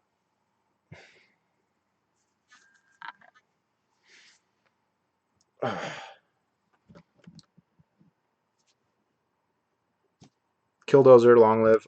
Yeah, so I do recommend, critiques of TV aside, the Waco Netflix series, which again was originally a Paramount, so they shouldn't get all the credit, is actually surprisingly good. And I do recommend it. And I found it fun to watch, but it's surprisingly accurate. There's a lot of good detail in there. So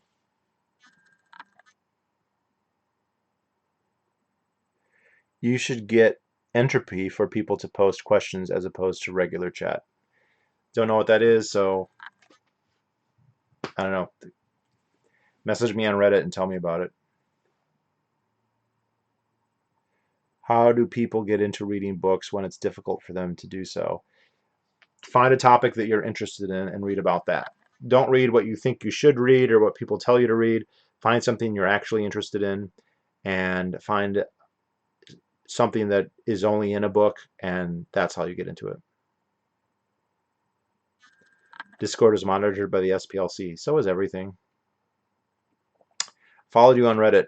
Be careful, Parisia. If you follow me too closely on Reddit, you're going to see stuff that you may not want to know. Just a forewarning. But I see that.